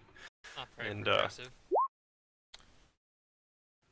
It's like, oh, damn it! Oh, wow. He's just like, I have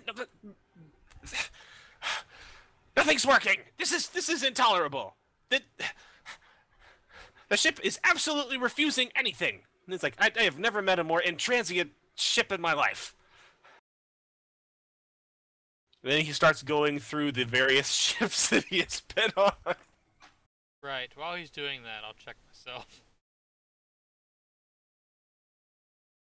I'm getting ready to prepare to head outside, look into. Oh damn! Hold on a second. So Locke, you, I think you're looking through this stuff, and you have like a sinking suspicion. You know exactly what this is as you're looking through power levels. There's a device that specifically starport security on most civilized worlds. You didn't think that they would have had this sort of thing on Tatooine. That's used to lock down ships.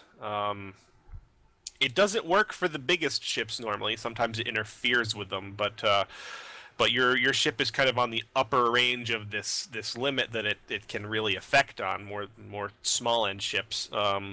Essentially, they have attached something to your hull, and it has caused some sort of drain or loop in your power systems, and it is effectively locked down your ship. Emergency power will work enough to probably open doors and things like that, but primary systems will definitely not function while this thing is in place, such as engines, shields, lasers, and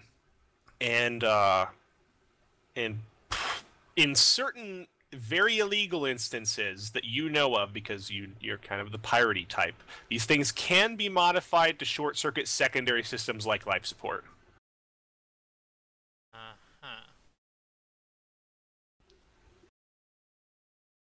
Yeah, I turned to it, I was like, they've got a lockdown the outside of the ship, apparently.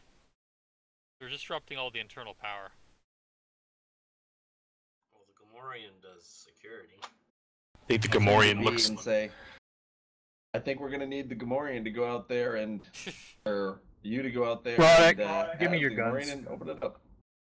I think the Gamorrean, which has been added to the ship right now, it just looks at you and his jaw just drops up. He's like, oh, what do you mean? I'm not going out there.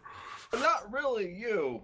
We'll have her go out as you, and he's about to probably have the worst day of his life as he sees that happen. Well, look at it, guys. There's no option here. You have to go out, and we all have to go out and talk to them. It's probably gonna be ugly. Kick their ass is what we have to do, but we need to make. You're sure just gonna kill more people that are chance. probably not.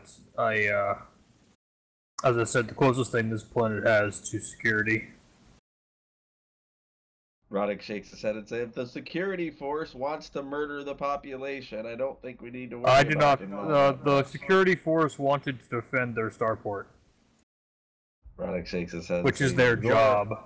Just like this is your job. There's more here than you're seeing, Gore.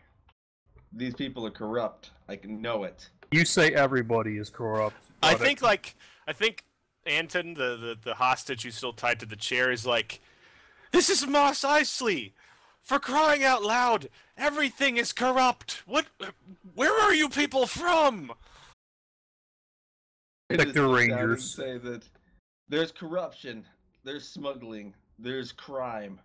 Then there's destroying whole settlements, every man, woman, and child, and that's what you're supporting. And that we don't take kindly to. And that is why I'm going to go out there and tear the heads off your people if things go bad. And I'll look to Agent B and say, we need to get out there now. Get the situation under control. And we can go out, but no weapons. That'll just make things worse. Roddick says, that's perfect. And I just like slap my cyber hand into my other hand with almost a grin under my helmet. You can almost tell. All right, so who is going to the ramp, and do you lower it? I will go to the ramp and I will lower it. However, the problem is, my Jill is bringing. I saw. We're getting to the last 30 seconds. Okay, yeah, I'm going over and getting ready to lower the ramp.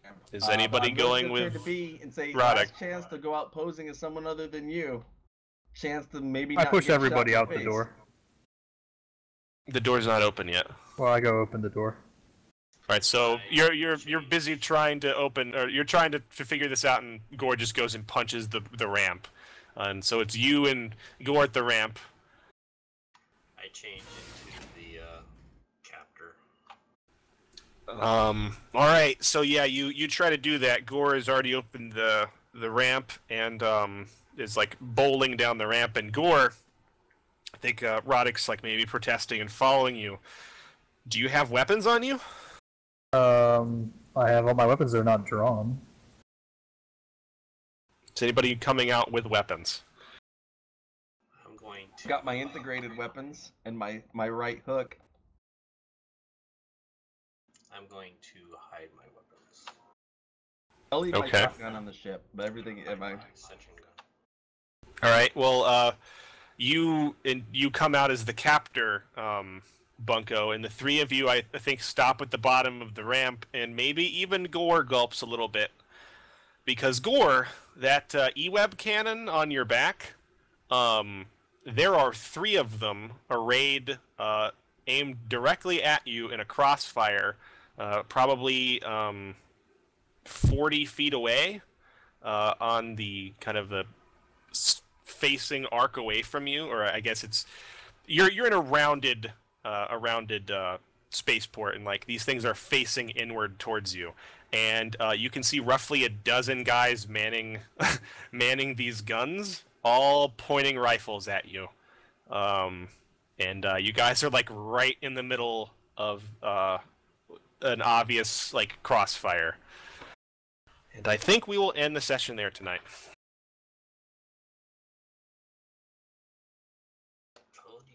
Not to mess with the starport. You're only talking to one person. The rest of us agreed. I know that one person gets us in trouble all the time. Well, just because Roddick is the leading sector ranger and ranking sector ranger. Technically, you guys have a vote. He doesn't get to boss everybody around. It's just with seniority, he tends to push things unless like you guys come down to like an actual democratic vote. You guys know you're. He is that subtle. Yeah. Unfortunately, it was 3-1, and the one still had the vote. Yeah. Yep. Well, I mean, like it doesn't matter Because it doesn't matter what we vote. If you guys take he'll a do it vote anyway. and he doesn't, if he doesn't take, yeah, if he doesn't listen to the vote, it doesn't really matter. I think Roddick turns to Agent B and says, "Are you going to tell them to stand down?" And I'm turning you over. Gore just throws his weapons And down. I'm gonna, yeah. All right, so Gore unlimbers his weapons and chucks them to the ground. He's like, "This is all a big misunderstanding." Yep. Put the hands up. All right. So for this session, I'm calculating XP here.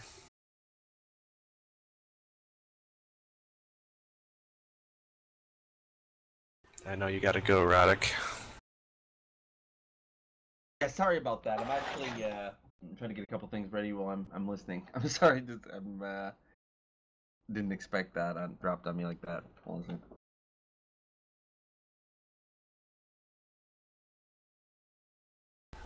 Everybody gets 1,200 XP.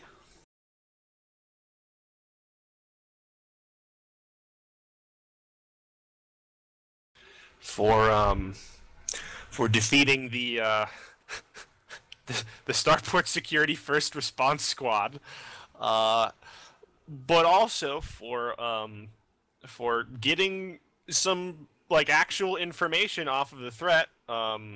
Even though Agent B had to bang a Gamorrean to do so, and securing a potentially reliable informant in the form of Urgrom,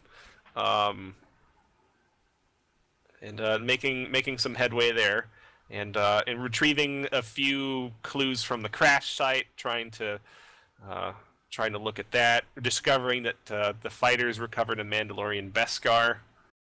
So yeah, a chunko XP. Very, very awesome. Had a good time, and I will catch you guys in a bit. Yeah, I have to run now. They're downstairs. I'll catch you guys soon. Have a good one. See ya. User left your channel.